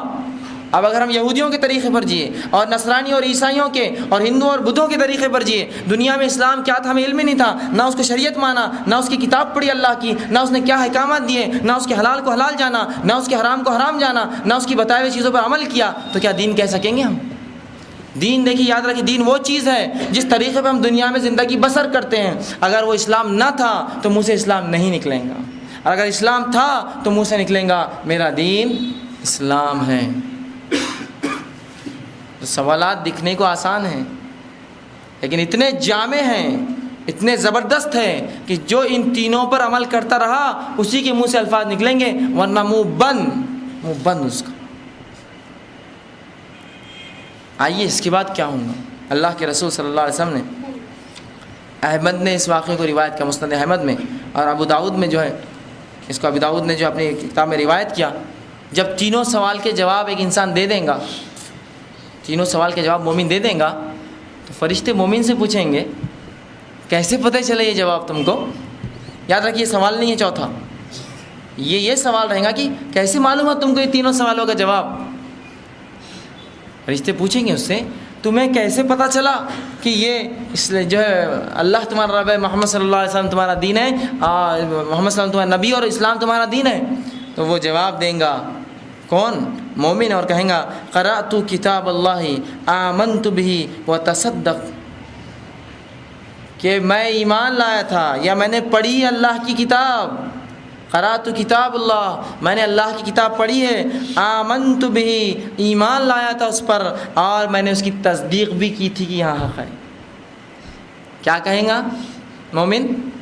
میں نے کیا، کیسے مجھے جوابات کیسے ملے مجھے یہ تینوں سوال کے جوابات؟ پہلا کتاب پڑھا میں نے اللہ کی تو پتہ چلا ان تینوں سوالوں کے جواب کہاں ہیں. کہاں ان تینوں سوالوں کے جواب چھپے ہوئے؟ قرآن میں. اب اندازہ لگائیے جس کو قرآن پڑھنا ہی نہیں آتا، واللہ اب کیا جواب دیں گا اپنے رب کو کہ اللہ وہ کلام جو تیرا آیا تھا مجھے تو وقت ہی نصیب نہ ہوا کہ میں کبھی پڑھ سکا اس کو آج تک، اور مجھے یہ اور وہ اور ایسی ویسی دنیا کی کتابوں نے ہی لگا رکھا اپنے پیچھے، میں تو کبھی نہ پڑھ سکا تیری کتاب. تو کیا بچ پائیں گا وہ شخص؟ اسی کے تعلق سے اس کی اگلی نشست جو یہی درس قرآن کی اہمیت، قرآن کیا ہے، اس کی اہمیت کیا ہے. تو مومن کیا کہیں گا؟ قرأت کتاب اللہ، میں نے اللہ کی کتاب پڑھی تھی، ایمان لایا تھا، تصدیق کی تھی. تو اب انداز لگا لیا، اپنے ایمان کا سب جائزہ لے لیں کہ اللہ کی کتاب میں پڑھ سکتا ہوں. اگر نہیں تو کل ہی سے سیکھنا شروع کیجئے، ورنہ موت آ جائیں گی تو جواب دینا پڑے گا مجھے تو معلوم ہی نہیں تھا اللہ کی کتاب کیا ہے، نہ مجھے سوالات کے جوابات ہیں.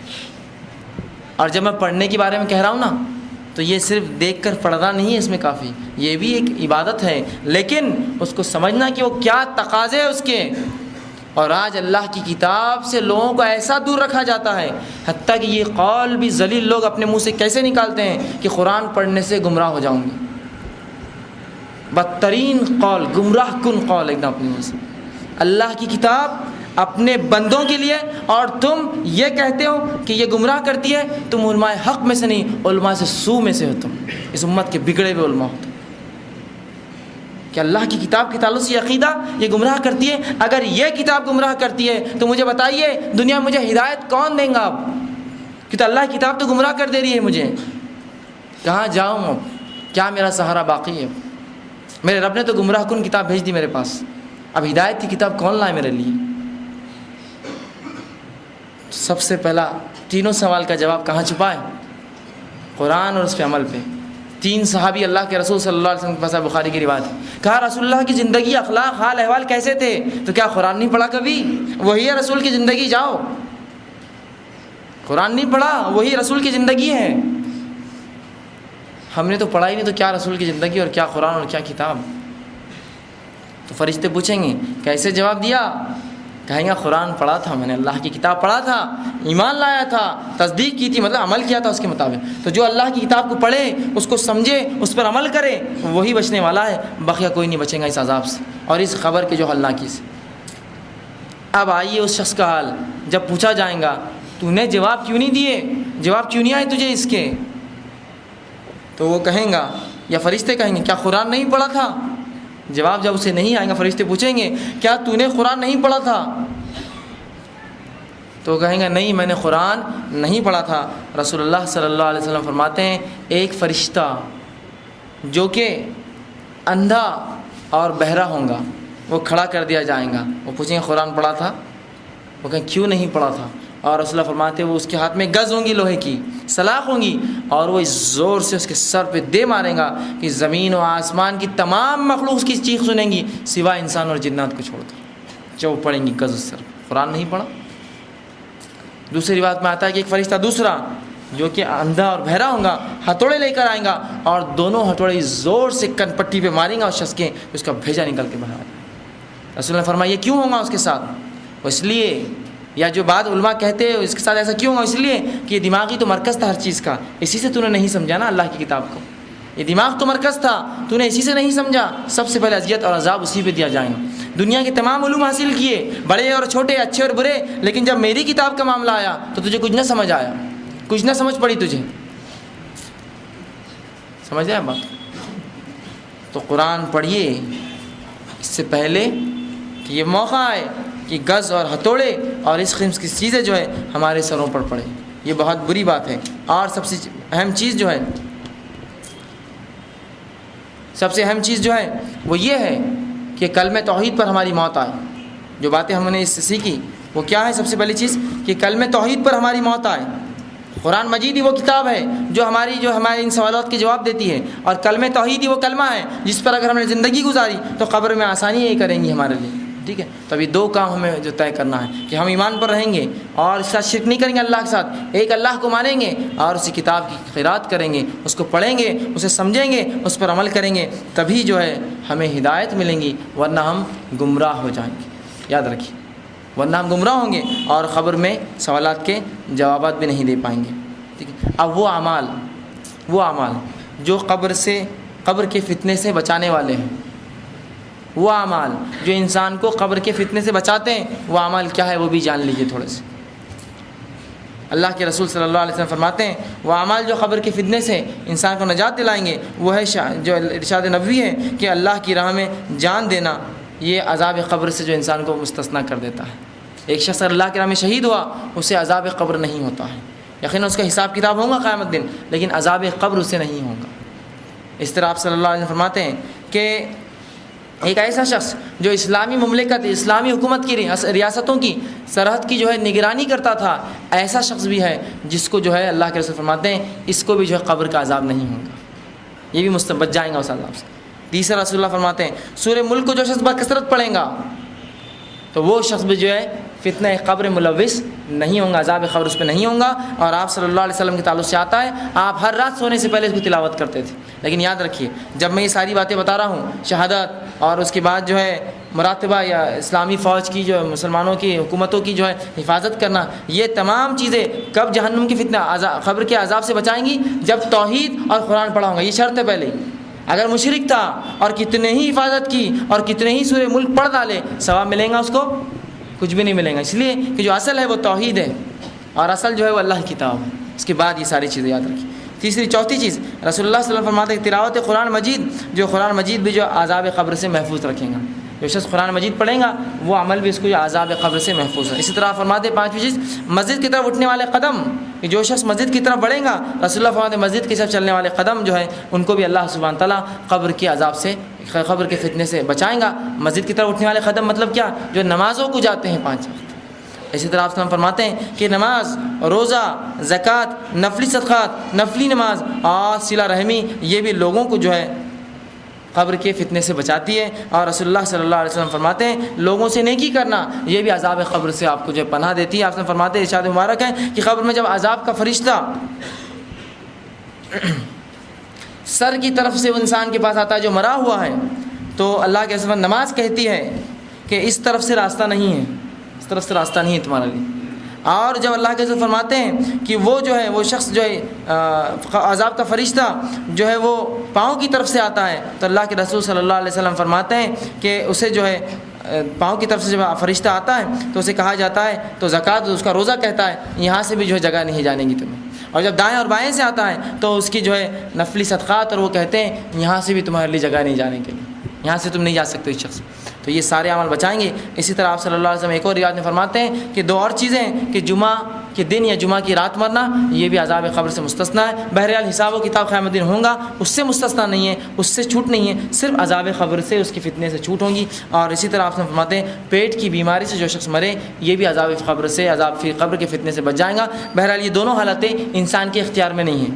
جمعہ کے دن مرنا بھی اس کے اختیار میں نہیں ہے اور پیٹ کی بیماری سے مرنا اختیار, لیکن جو اختیار میں وہ کیا ہے, وہ عمل رد شہادت, اسلامی فوج, اسلامی لشکر کی یا حکومتوں کی پہرے داری کرنا, سورہ ملک بکثرت تلاوت کرنا اور خاص طور سے سوتے وقت, اسی طرح جو تلاوت قرآن مجید, اسی طرح جو مسجد کو جانا 5 اسی طرح نماز, روزہ, نفلی روزہ اور نفلی جو ہے نماز, اور صلہ رحمی رشتوں کو جوڑنا اور انسانوں کے ساتھ اچھا سلوک کرنا, یہ ہمارے بس میں ہے. اور یہ 2 چیزیں جو اور آتی ہے 13 اور 14, 12 تو یہ ہے وہ ہمارے بس میں نہیں ہیں, وہ اللہ کے اختیار میں ہے. کون کس دن مرے گا, جمعہ ہو یا ہفتہ ہو یا اتوار یا پیر, بہرحال وہ ہے. تو یہ چیزیں تھیں چند چیزیں جو انسان کو جو ہے قبر کے عذاب سے جو ہے یا قبر کے فتنے سے جو ہے محفوظ رکھیں گی. لیکن آج ہم دیکھتے ہیں اس کے معاملے میں اتنے بدعقیدے ہم نے کر لیے اور ایسی ایسی باتیں کر لی کہ آج قبر کا عذاب بھی ہمیں ڈراتا نہیں ہے, بلکہ قبر کا عذاب جب سنتے ہیں تو اس کو ہم مذاق سمجھتے ہیں. ہاں ہوگا دیکھا جائے گا, یا جب ہوگا جب دیکھا جائے گا, ابھی سے کیا کرنا ہے.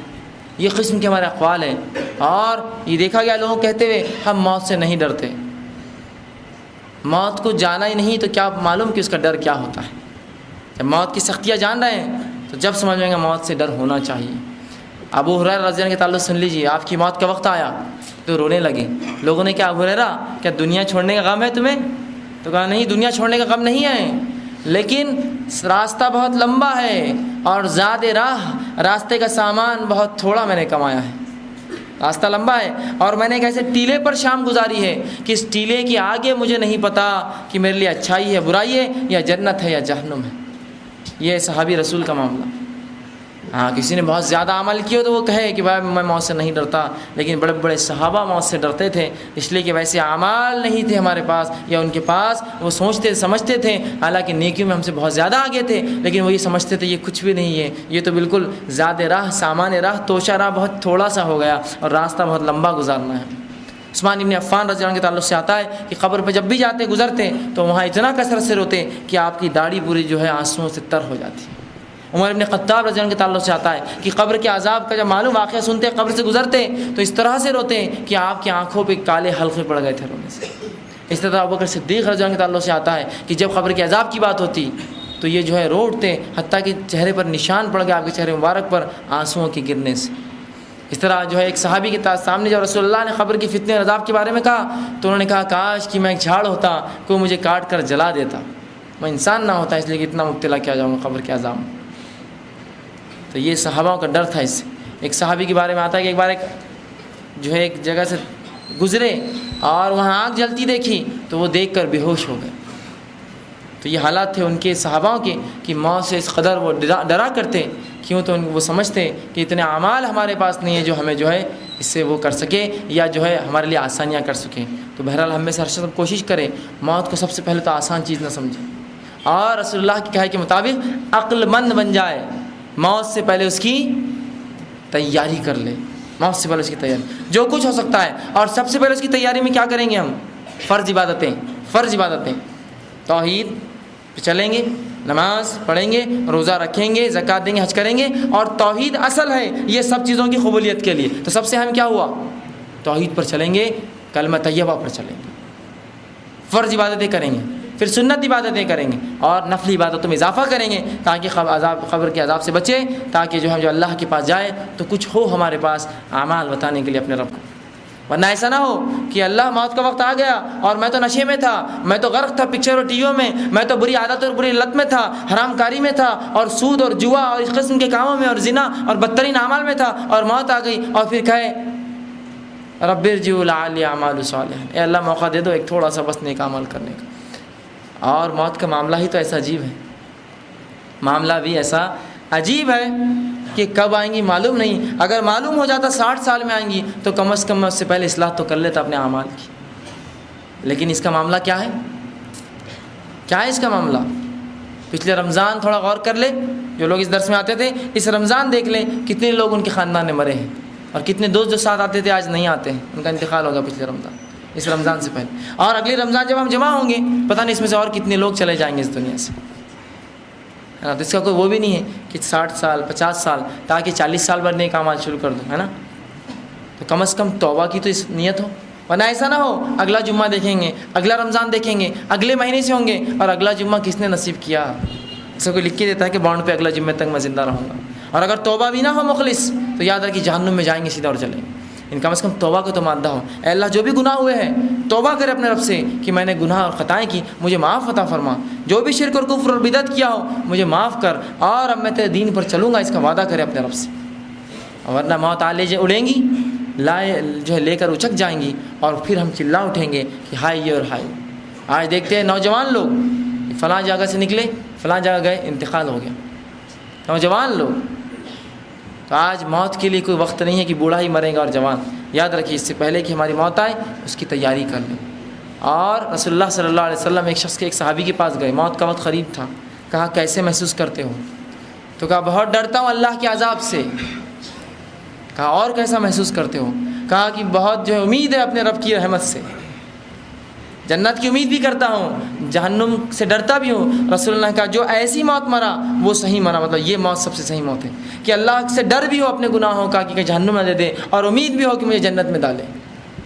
اب کچھ لوگ نا امید ہو کر بیٹھے اپنے رب سے، میں تو جہنمی بولتے ہیں دنیا میں، اور کچھ لوگ اپنے آپ کو چلتا پھرتا جنتی سمجھتے ہیں، بس میں تو جنت میں جا رہا ہوں سیدھا، میں تو رسول کے خاندان سے، نبی کے، ولی کے، شہداؤں کے، صالحین کے خاندان سے ہوں، میں تو جنت میں جاؤں گا۔ اور یہ صحابی یہ رسول اللہ صلی اللہ علیہ وسلم کے اصحاب اور ان کے دوست ہیں، جب وہ کہہ رہے کہ مجھے جہنم سے ڈر ہے اور جنت کی امید ہے، تو ہم کون ہوتے ہیں کہنے والے کہ میں جنت میں جاؤں گا سیدھا؟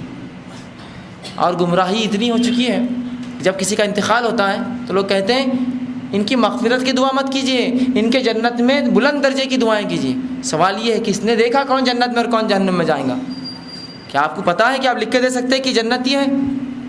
تو ذرا اگر ایسا ہے تو ذرا وہ 3 لوگوں کو اپنے ذہن میں لا لیجئے، وہ شہید، وہ حافظ اور عالم، اور وہ سخی، جو دنیا میں شہید تھے، حافظ اور عالم کہلائے اور مالدار کہلائے، اللہ کی راہ میں خرچ کرنے والے، جہنم انہی سے دہکائے جائیں گے۔ تو ہم تو یہ سمجھ بیٹھے بس ہماری تو ابدی زندگی ہے بس یہاں، اور ہم ایسا کوئی اعمال جب کرتے یہ سوچتے نہیں کہ مجھے مرنا ہے، دھوکہ دے رہے ہیں، ذرا سوچ لے دھوکے سے پہلے مجھے مرنا ہے۔ آج خواتین کو دیکھا فیشن پرستی میں چور ہے، بالکل لت پت ہے بالکل، کہ اگر ان کو دیکھا جائے تو ایسا لگتا ہے کہ رسول اللہ صلی اللہ علیہ وسلم کی حدیث ان پر ہبہ اتر گئی کہ کپڑے تو ہوں گے لیکن ننگی ہوں گی عورتیں۔ یہ حال ہے فیشن کا، یہ حال ہے فیشن کا، اور یہ حال ہے جو ہے فیشن پرستی کا کہ اسے ہم نے اپنا معبود بنا لیا، اور یہی حال مردوں کا بھی ہے۔ اس قسم کے لباس، اس قسم کی حرکتیں انہوں نے اپنے آپ میں رائج کی جو اسلام میں سخت حرام ہے، سخت حرام ہے۔ تو آج ہم دیکھتے ہیں بہائی اتنی عام ہو چکی ہے۔ اب اندازہ لگائیے جسم کا وہ حصہ، رسول اللہ صلی اللہ علیہ وسلم فرماتے ہیں، ترمذی کی روایت ہے کہ وہ رسول عورتوں کے بارے میں کہتے ہیں کہ وہ خاتون جو پتلا لباس پہنیں گے جس میں جسم دکھتا ہو، وہ جہنم میں اتنی دور پھینکی جائیں گی کہ جنت کی خوشبو بھی نہ سونگھ سکیں گی، حالانکہ جنت کی خوشبو جہنم بہت دور تک آتی ہوں گی۔ کیا فرمایا؟ پتلا لباس، پتلا لباس، لیکن جہاں لباس ہی نہ ہو، تو پتلا لباس تھا نا، جہاں لباس ہی نہ ہو اس کا کیا؟ تو کیا ہمیں موت سے ڈر نہیں لگتا؟ اور جو ہے قبر کے ازدوں سے اور بچھوں سے ہم جو ہے بہت زیادہ جو ہے مطمئن ہو کر بیٹھے ہوئے ہیں۔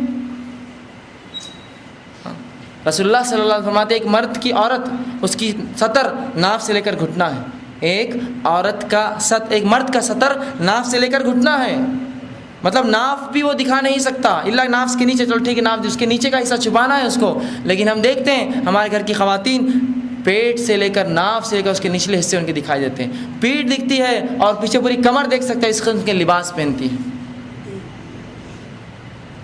اور پھر یہ ہماری مائیں ہیں, یہ ہماری بہنیں ہیں, اور ہم دیکھ کر کبھی تاکید بھی نہیں کرتے. جسم جو کھلا ہے نا, یہ ساڑی سے ہٹ کر جو بلاؤز میں دکھتا ہے یہ حرام ہے اور جہنم کی آگ میں جلیں گا.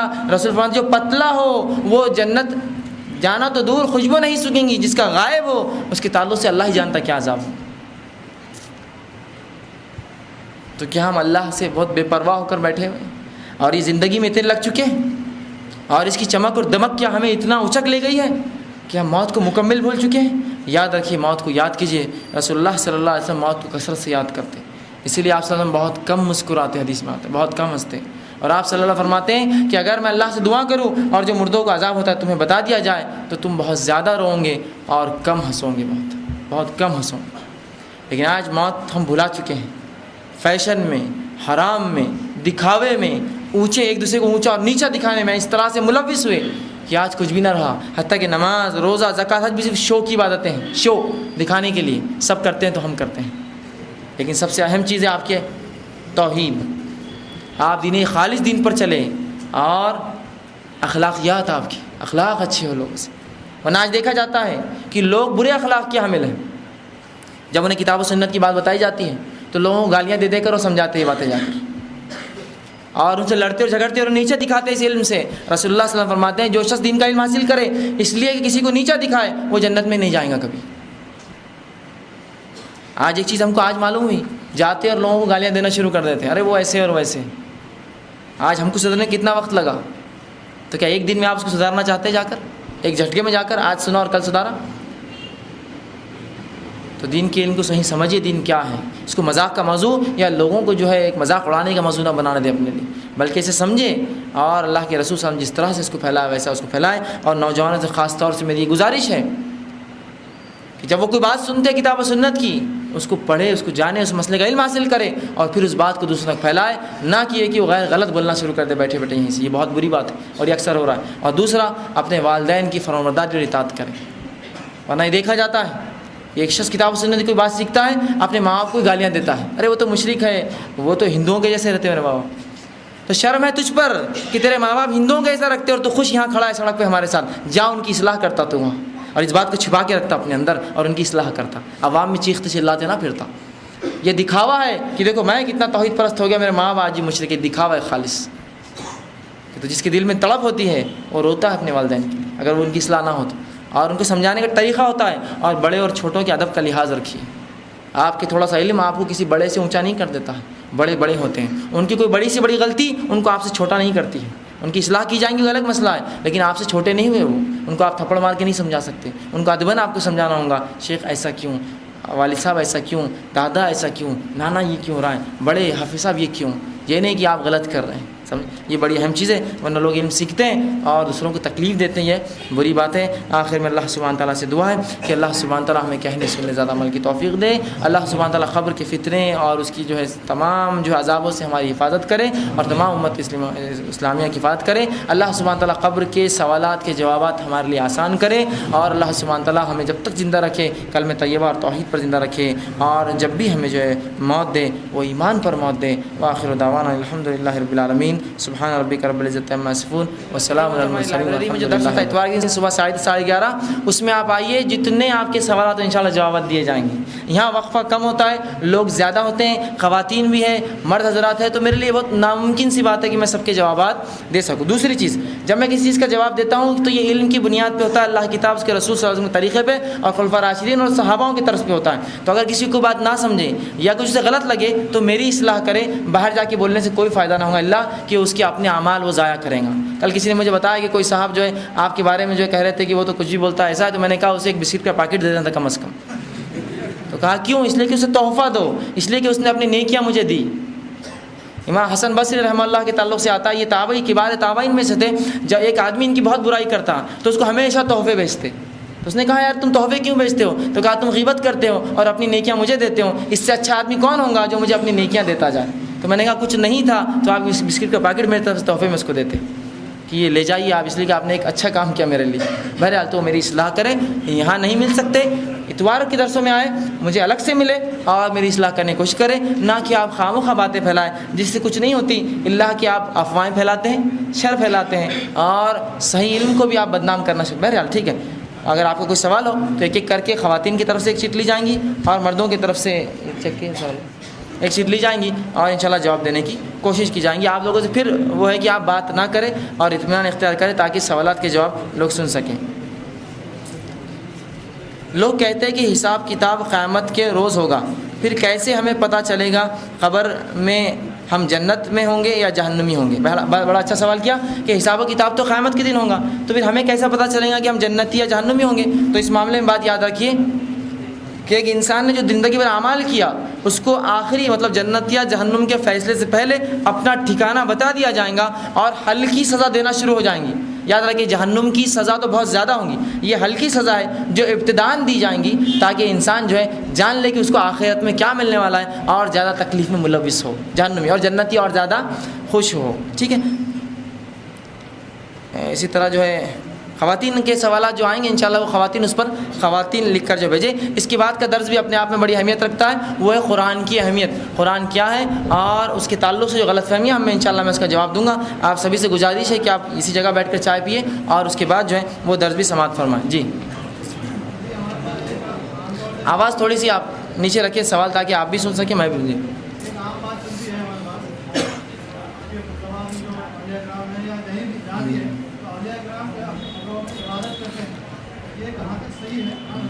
بھائی نے بڑا اچھا سوال کیا ہے۔ کچھ لوگ یہ تصور کرتے ہیں کہ اللہ کے کچھ بندے اس کے ولی اولیاء کرام وہ قبروں میں زندہ ہوتے ہیں، ٹھیک ہے، تو یہ میرا سوال ان لوگوں سے ہے کہ انہیں کیسے پتہ چلا کہ قبر میں زندہ ہے اولیاء کرام؟ ایک واقعہ میں سناتا ہوں۔ ایک صاحب ایک واقعہ سنانے لگے، کہا کہ ہم ایک شخص کو دفنا کے نکلنے لگے، جب دفنا کے ہم نکلے تو قبر میں سے آواز آنے لگی، میں نے جا کر جھانک کر دیکھا قبر کے اندر تو وہ صاحب نماز پڑھ رہے تھے۔ تو میرا یہ سوال ہے، ارے پھر وہ مردہ نہیں تو آپ نے زندے کو دفنا دیا اندر، جلدی سے کھود کے نکالیے، چھوڑ رہے کیوں اس کو؟ یا پھر جب کوئی شخص مرے تو اس کو 10,000 وولٹ پہلے کرنٹ دے کے چیک کیجیے مرا یا نہیں مرا، ورنہ اندر نمازیں پڑھیں گے جا کر۔ وہ عجیب معاملہ ہے، نمازیں دنیا کے لیے ہے، یہ جو خبروں میں نہیں ہوتی ہیں، تو عجیب عجیب اقوال ہیں کہ خبروں میں زندہ ہے آپ، اور اپنی خبروں میں ہاں اگر کوئی کہے خبر میں بھی زندہ ہے تو کیسے زندہ ہے؟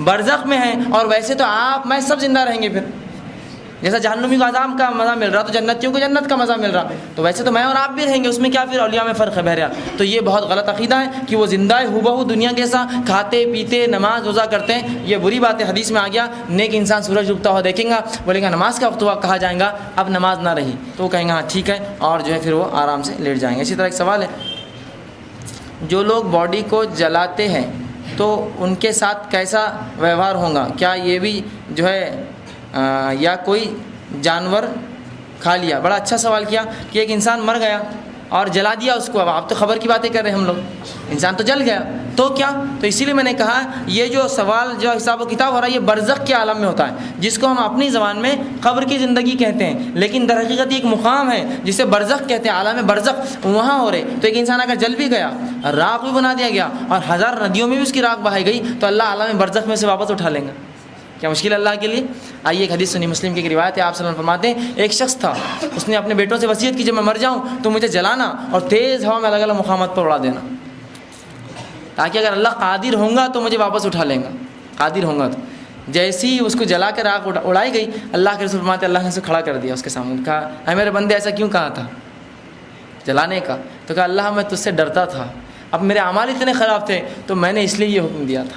تو پتہ کیا چلا، اس سے بھی جلا کر بھی اڑا دیا جائے یا 1000 ندیوں میں بہا دیا جائے، اللہ اس کو جمع کر لیں گا، اور یہ کہاں ہوگا سارا معاملہ؟ عالم برزخ میں۔ اس کو لیکن ہم اپنے عام الفاظ میں کیا بولتے ہیں؟ قبر کی زندگی کہتے ہیں، لیکن یہ سب معاملہ کہاں ہوگا؟ عالم برزخ میں ہونے والا ہے جی، اور وہی مسئلہ جانور کے کھانے پر ہوگا۔ سوال خواتین ایک چٹھی پہ، پھر ایک آپ سے لیتا ہوں انشاءاللہ، کہ آپ بیٹھ کر تھوڑا سا دیکھ لو، نمبر دیتے جاؤ، پھر میں اس سے پوچھتے جاتا ہوں۔ کیا یہ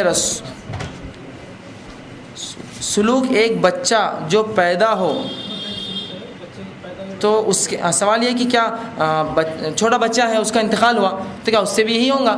بہرحال واللہ عالم بالصواب، اس معاملے میں ہم نہیں جانتے کہ بچوں کے ساتھ کیا سلوک ہوگا یا جو پیدا ہوتے ہی مر جاتے ہیں، اس تعلق سے چونکہ مجھے کچھ علم نہیں ہے، لیکن عموماً جو حدیثوں میں جو الفاظ آ رہے ہیں وہ جب بھی کوئی مرتا ہے اس کے لیے یہی ہوتا ہے. بہرحال ہو سکتا ہے ان کے لیے ان کے ساتھ بھی جو عمومی بات ہے وہ یہی ظاہر ہو رہی ہے کہ ویسا ہی ہوتا ہوں گا. اللہ کے اگر کچھ ہٹ کر ہوں گا تو میرے ذہن میں ابھی وہ بات نہیں ہے. انشاءاللہ کوشش کروں گا کہ بعد میں جواب. لیکن بہرحال بچے جو ہے جتنے بھی ہوتے چاہے مسلمان کے کافر کو سب مومن ہوتے ہیں اور انشاءاللہ ان کے ساتھ اچھا ہی سلوک ہوگا.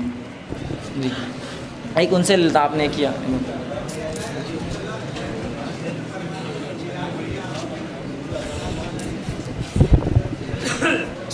اس کو علامت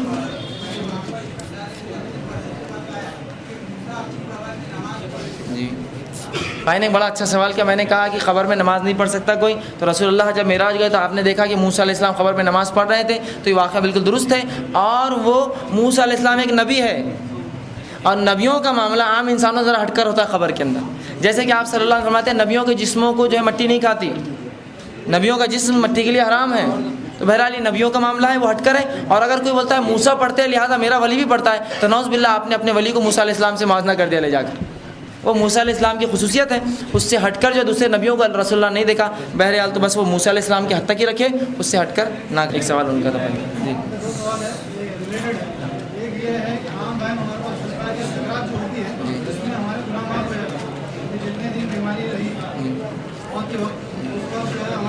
جی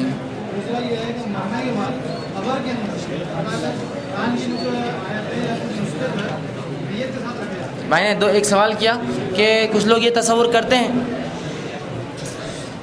کہ جو سکرات کی تکلیف ہوتے ہیں وہ اس کے وجہ سے جو ان کے گناہ معاف ہوتے ہیں. تو بہرحال یہ درست ہے, یہ درست بات ہے. رسول اللہ صلی اللہ علیہ وسلم فرماتے ہیں کوئی شخص اگر اس کو بخار آتا ہے تو اس کے گناہ ایسے جھڑتے ہیں جیسا سوکھے جھاڑ کو ہلانے سے اس کے پتے جھڑتے ہیں. تو بہرحال مومن کو جو بھی تکلیف دنیا میں آتی ہے اس پہ وہ صبر کرتا ہے, اس کا اسے اجر ہے. سکرات کا معاملہ ہو, بیماری کا معاملہ ہو, یا اسی طرح کوئی اور تکلیف ہو, اس پہ صبر کرے, اس کو ثواب. دوسرا ہے کہ کچھ لوگ مرتے تو قرآن ڈالا جاتا ہے. تو بہرحال یہ قرآن ڈالنا ایک بدعت ہے اور یہ قرآن کی بے حرمتی ہے.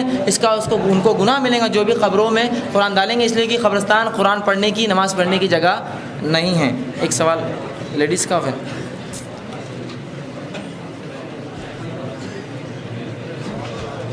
کیا عذاب قبر کا تعلق قبر کے گڑھے سے ہے یا عالم برزخ سے؟ بہرحال عذاب قبر کا تعلق دونوں سے ہی ہے, قبر کے گڑھے سے بھی ہے اور برزخ سے بھی ہے. اس تعلق سے دونوں ہی روایت رسول اللہ سے ملتی ہے. جیسے آپ نے فرمایا قبر دباتی ہے, تو یہ قبر کے گڑھے کا معاملہ ہے. اور دوسرا مسئلہ کہ عالم برزخ میں بھی انہیں عذاب ملتا ہے.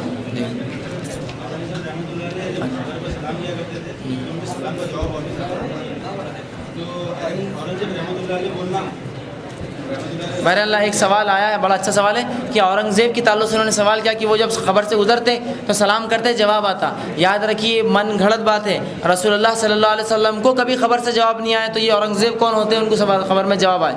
ایک عجیب بات ہے. کسی امتی کو, ہاں رحمۃ اللہ علیہ انہوں نے سوال کیا رحمۃ اللہ علیہ کسی کو لگا سکتے, چاہے اورنگزیب کوئی اور ہو. بہرحال کسی بھی نیک آدمی کو جو مر گیا رحمۃ اللہ علیہ لگا سکتے ہیں ہم, ٹھیک ہے. تو خبر میں سے کسی کو بھی جواب نہیں آتا, یاد رکھیے. یہ جو ہے خبر کے حالات جو تھوڑے بہت معلوم ہوتے ہیں یہ نبیوں کو ہوتے ہیں صرف, وہ بھی بذریعہ وہی. ہم کہتے ہیں ان کو خبر کا معلوم, ان کو خبر کا معلوم, انہوں نے خبر میں جھانکا, انہوں نے دیکھا. یہ سب فالتو قسم کی باتیں, ایسے عقیدوں سے بچتے رہیں.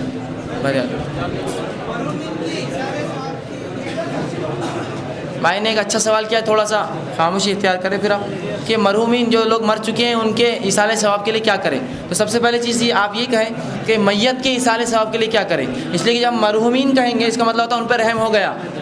اب جس پر رحم ہو گیا تو اس کے لیے اب کیا کریں. بہرحال میت پر کیا کریں, تو میت کے ایصال کے لیے جو کام کر سکتے ہو یہ ہے کہ اس کے طرف سے مال خرچ کر سکتے ہیں ہم. مال, اس کی کوئی نیت تھی کنواں کھدانے کی, مسجد بنانے کی, سڑک بنانے کی, مدرسہ, بہرحال وہ کرنے سے ثواب ملے گا. اسی طرح اگر میت کے اوپر کچھ روزے تھے اور وہ رکھنا چاہتا تھا لیکن انتقال ہو گیا, وہ روزے آپ رکھ سکتے ہیں. اسی طرح میت کے بدلے آپ حج بدل اور عمرے بدل بھی, عمرہ یا حج کر سکتے ہیں, اس کا ثواب بھی اسے ملے گا. اسی طرح میت کے اوپر جو قرض ہے وہ قرض چکانے سے اس کو ثواب ہے, اس کو بھی ایصال ثواب انشاءاللہ عزیز. ان کو ان سب چیزوں کا, اور نیک اولاد جو ان کی مغفرت کی دعا کرے یا نیک اولاد جو کچھ بھی کرے ان کو اس کا اجر ملے گا. اسی طرح کار خیر جو انہوں نے کیا, اچھے کام جو کر کے گئے اس کا بھی ملے گا. اسی طرح نافع علم جو چھوڑ کر گئے, نافع علم, اچھا علم جسے لوگ فائدہ اٹھاتے ہیں, ان تمام کا انہیں ثواب ملے گا. ٹھیک ہے. اس سے ہٹ کر لیکن کتاب و سنت میں دوسری باتیں نہیں آتی ہیں. جیسا کچھ لوگ کہتے ہیں قرآن پڑھنے کا ملے گا, رسول اللہ صلی اللہ علیہ وسلم ثابت نہیں قرآن پڑھنے کا ثواب ملتا ہے. کسی صحابی نے کبھی اپنے بیٹے کو وصیت نہیں کی اور کسی تابعین نے کبھی اپنے جو ہے بچوں کو وصیت نہیں کی ہمارے مرنے کے بعد قرآن پڑھنا. تو بہرحال یہ درست نہیں. اس سے ہٹ کر باقی جو میں نے بتایا وہ آپ کر سکتے ہیں. ایک منٹ کر لیتا ہوں.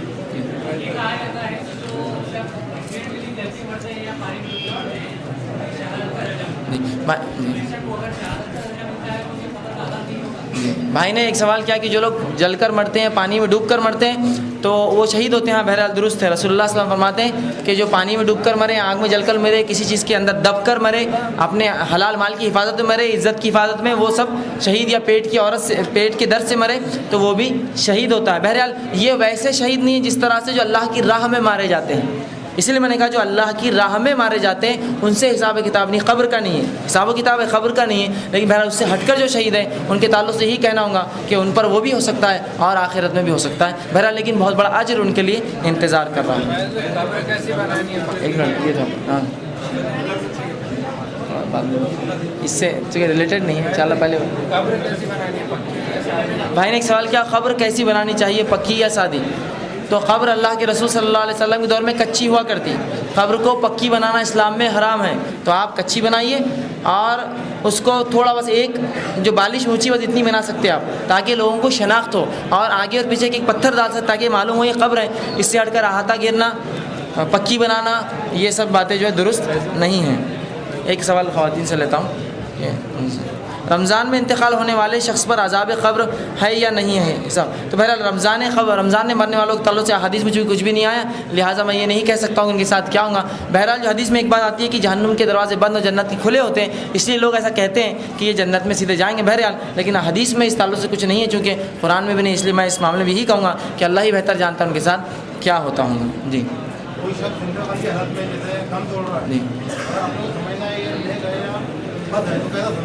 بھائی نے کہا کہ ایک انسان موت کا وقت ہے اس کے، تو ہم کیسے سمجھیں نیک ہے یا بد ہے؟ تو بہرحال یہ ناممکن ہے کہ آپ سمجھیں نیک ہے یا بد ہے موت کے وقت، لیکن رسول اللہ نے فرمایا کچھ چیزیں خوش قسمتی کی ہے کہ ایک انسان مرے تو کلمہ پڑھے، یہ خوش قسمتی کی اچھائی کی علامت ہے، لیکن بہرحال لیکن ہم معلوم نہیں کر سکتے موت کے وقت کی اچھا تھا برا، اس لیے کچھ لوگ جو ہے دھماکے مر جاتے ہیں، نیک ہے لیکن اب موقع ہی نہیں ان کو بولنے کا، ہارٹ اٹیک سے مر گئے، نیک ہے مل، تو یہاں آپ وہ اعتبار نہ کریں کہ کیسے پہچانیں، لیکن اگر کوئی لا الہ پڑھتے ہوئے یا درود یا کلمہ پڑھتے مرے تو یہ خوش بختی، نیک نیتی کی علامت مانے جائیں گے۔ جی اس طرح تھا کہ اللہ کے رسول پہ کیا درود، تو رسول اللہ پہ درود جب بھی آپ کا نام آئے صلی اللہ علیہ وسلم کم از کم چھوٹا تو ہی بھیجنا چاہیے۔ جی بھائی نے ایک اچھا سوال کیا، روزے کی حالت میں ایک انسان کا انتقال ہوتا تھا، کیا اس کا وہی معاملہ ہوگا؟ تو روزے کی حالت میں ایک انسان انتقال ہوتا ہے تو انشاءاللہ روزے کی حالت میں اٹھیں گا، لیکن خبر میں وہی معاملات ہوں گی، سوال جواب وہ ساری باتیں۔ اسی طرح ایک سوال ہے، آپ نے ابھی کہا کہ مردوں اور عورتوں کے طرح طرح کے لباس جو حرام ہیں، تو مردوں کے کون سے لباس حرام ہیں؟ اچھا سوال ہے کہ عورتوں پہ ہی میں نے کہا، مردوں کا کیا؟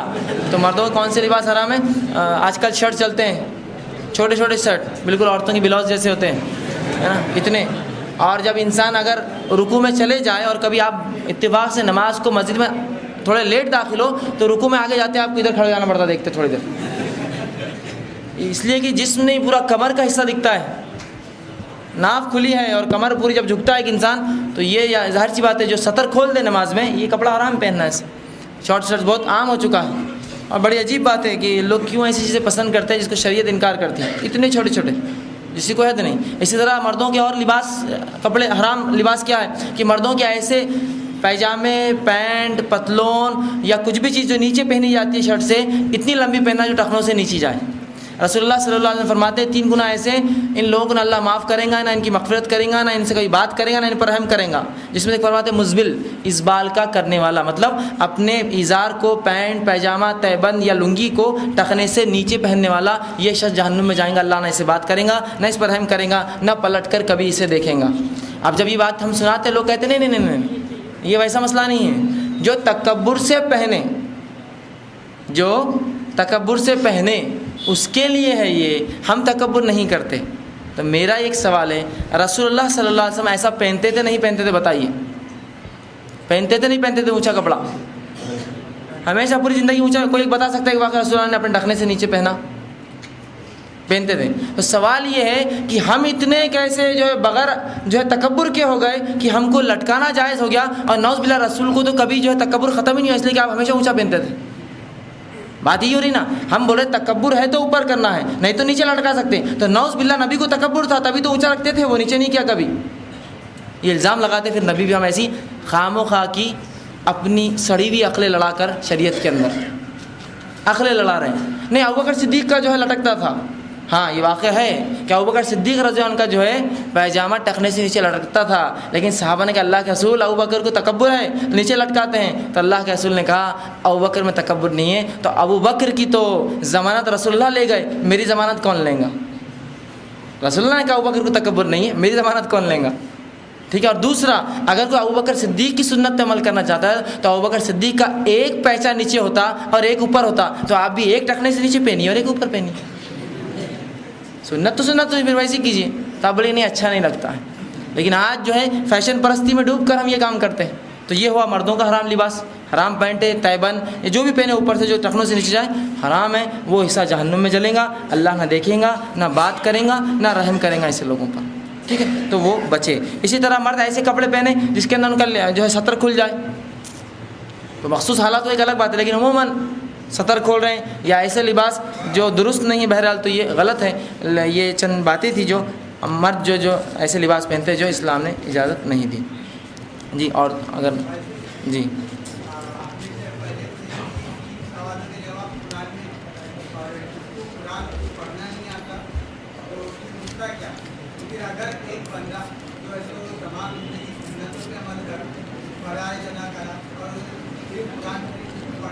ہاں بھائی نے ایک اچھا سوال کیا کہ ایک شخص ہے، میں نے کہا ایسا قرآن نہیں پڑھے تو جہنم کا عذاب ہوں گا یا وہ خبر میں مبتلا ہوں گا. تو ایک شخص نے سب چیز پہ عمل کیا، سنت پہ عمل کیا اور سب فرائض پہ عمل کیا، لیکن قرآن نہیں پڑھا. تو میرا یہ سوال ہے کہ یہ سب چیز پہ عمل کیا تو اس کی اصل کنجی تو قرآن تھی، وہ نہ پڑھا تو پھر کیسے عمل کیا؟ کہاں سے معلوم ہے سنت یہ ہے اور فرض یہ ہے اور فلاں یہ ہے؟ کہاں سے پتہ چلا؟ تو اصل کیا ہے قرآن. تو قرآن کو نہ پڑھے اور باقی سب عمل کریں تو کیا وہ بچ جائیں گا؟ وہ بھی نہیں بچیں گا. اس لیے کہ سب سے پہلا عمل تو یہ تھا کہ پہلے قرآن پڑھے اور باقی سب عمل بعد میں کریں. ایک انسان اسلام نہیں قبول کر رہا، سب نیکیاں کرتا ہے، اس کی قبول ہوں گی؟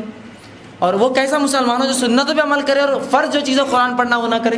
تعجب ہے. لیکن ایسا ہوتا ہے.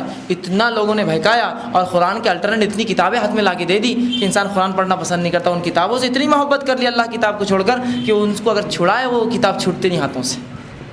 لیکن اگر اللہ کتابیں دی جائے، اور یہ بات بالکل میں بتا رہا ہوں اپنے مشاہدے سے، میں نے خود دیکھی ہے کہ جہاں بھی قرآن کے درس ہوتے ہیں لوگ مخالفت کرتے ہیں، سڑکوں پہ اتر جاتے ہیں، مسجدوں میں جھگڑے ہوتے ہیں. حتیٰ کہ ایک مسجد میں جب قرآن کا درس شروع ہوا تو لوگوں نے پیجز پھاڑ دی، صفحے پھاڑ دیتے تھے جب قرآن کا درس لینے جاتے تھے. کم از کم دشمنی ہم سے رکھو، قرآن سے کیا دشمنی ہے؟ صفحے پھاڑے گئے. تو اس قسم کی دشمنی کس نے اختیار کی؟ کفاروں نے نہیں، مسلمانوں نے. تو یہ حالت ہے ہمارے اللہ کتاب کے تعلق سے. تو بہرحال اللہ کی کتاب نہیں آتی تو میں نہیں سمجھتا ایسے شخص کو متقی اور پرہیزگار جس کو اللہ کا کلام اسی کتاب ہی نہ ہے. اور کم از کم پڑھنا، ابھی سمجھنے کے لیے تو اردو میں سمجھ لیں گے، پڑھنا تو آنا چاہیے نا. انشاءاللہ میرا اگلا درس اس کی تفصیل میں انشاءاللہ العزیز آئیں گا. ایک سوال خواتین کی طرف سے انشاءاللہ، پھر آپ ہی کا سوال. اچھا بول دیجیے بھائی نے. اچھا سوال، کیا قرآن ہندی میں پڑھ سکتے ہیں؟ تو قرآن کو آپ کو عربی میں تو پڑھنا ہی پڑے گا، اس کے ساتھ ہندی میں آپ ترجمہ اس کا پڑھ سکتے ہیں، اردو میں پڑھ سکتے ہیں، مراٹھی میں پڑھ سکتے ہیں، بنگالی، تامل، تیلگو، ملیالم، جو بھی آپ کو زبان آتی ہے اس کے عربی کے ساتھ آپ اس کا ترجمہ پڑھ سکتے ہیں. جی بھائی کا جی میں نے سوال کیا حج اور عمرے میں کسی کا انتقال ہوا تو بہرحال وہ حج کی یا عمرے کی حالت میں قیامت دن اٹھیں گا. رسول اللہ فرماتے جو جس حالت میں مرے وہ اس حالت میں اٹھایا جائیں گا، لیکن بہرحال قبر کے عذاب سے وہ بھی مستثنا نہیں ہوں گے، چونکہ قرآن حدیث نے کوئی اس کی جو ہے دلیل نہیں دی، لہٰذا میں یہ بات نہیں کہہ سکتا ہوں. اسی طرح ایک سوال ہے کہ کہا جاتا ہے اگر رمضان میں 10,000 مرومین کی مغفرت ہوتی ہے اور ماہ رمضان میں قبروں پر سے عذاب اٹھا لیا جاتا ہے. بہرحال رمضان میں 10,000 لوگوں کی مغفرت ہوتی ہے، ایسی روایت میں نے آج تک نہیں سنی. بہرحال تو مجھے اس کا نہیں. بہرحال یہ ہے کہ اللہ سبحانہ تعالیٰ ہر روز افطار اور سحر کے بعد کئی لوگوں کو مغفرت دیتا ہے جہنم سے. مطلب جو جن کے قسمت تقدیر میں جہنم تھی، جو جہنم جانے والے تھے، اللہ ان کی مغفرت کرتا ہے. لیکن 10,000 کا کوئی تعداد میں نے نہیں پڑھی. اسی طرح جو قبروں پر عذاب نہیں ہوتا، اٹھا لیا جاتا، اس کی بھی چونکہ کوئی سند نہیں ہے، لہٰذا میں یہ بات نہیں کہہ سکتا ہوں. اور آگے اسی کا سوال ہے اگر کوئی مدینے وفات پاتا ہے اور وہ وہاں تدفین کیا جاتا ہے تو کیا ڈائریکٹ جنت میں جائیں گا؟ بہرحال اگر اس کا عقیدہ توحید پر ہو، اس نے دین بدعت نہ کی ہو، رسول اللہ کی سنت پر چلا ہو تو انشاءاللہ جنت میں تو سب جائیں گے. پھر مدینے میں مرو یا پھر اس سے کوئی اور کفاروں کی بستی میں مرو، کوئی مسئلہ نہیں. اس سے عقیدہ توحید اہم ہے. لیکن کوئی شخص مدینے نہیں، کعبے کے اندر بھی مرا اور مشرک تھا تو جہنم میں جلیں گا.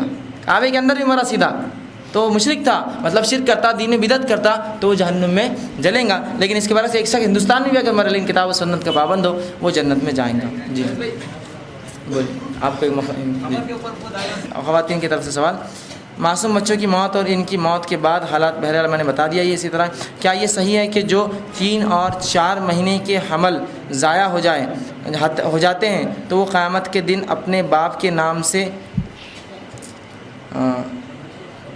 پھر سے زندہ ہوں گے؟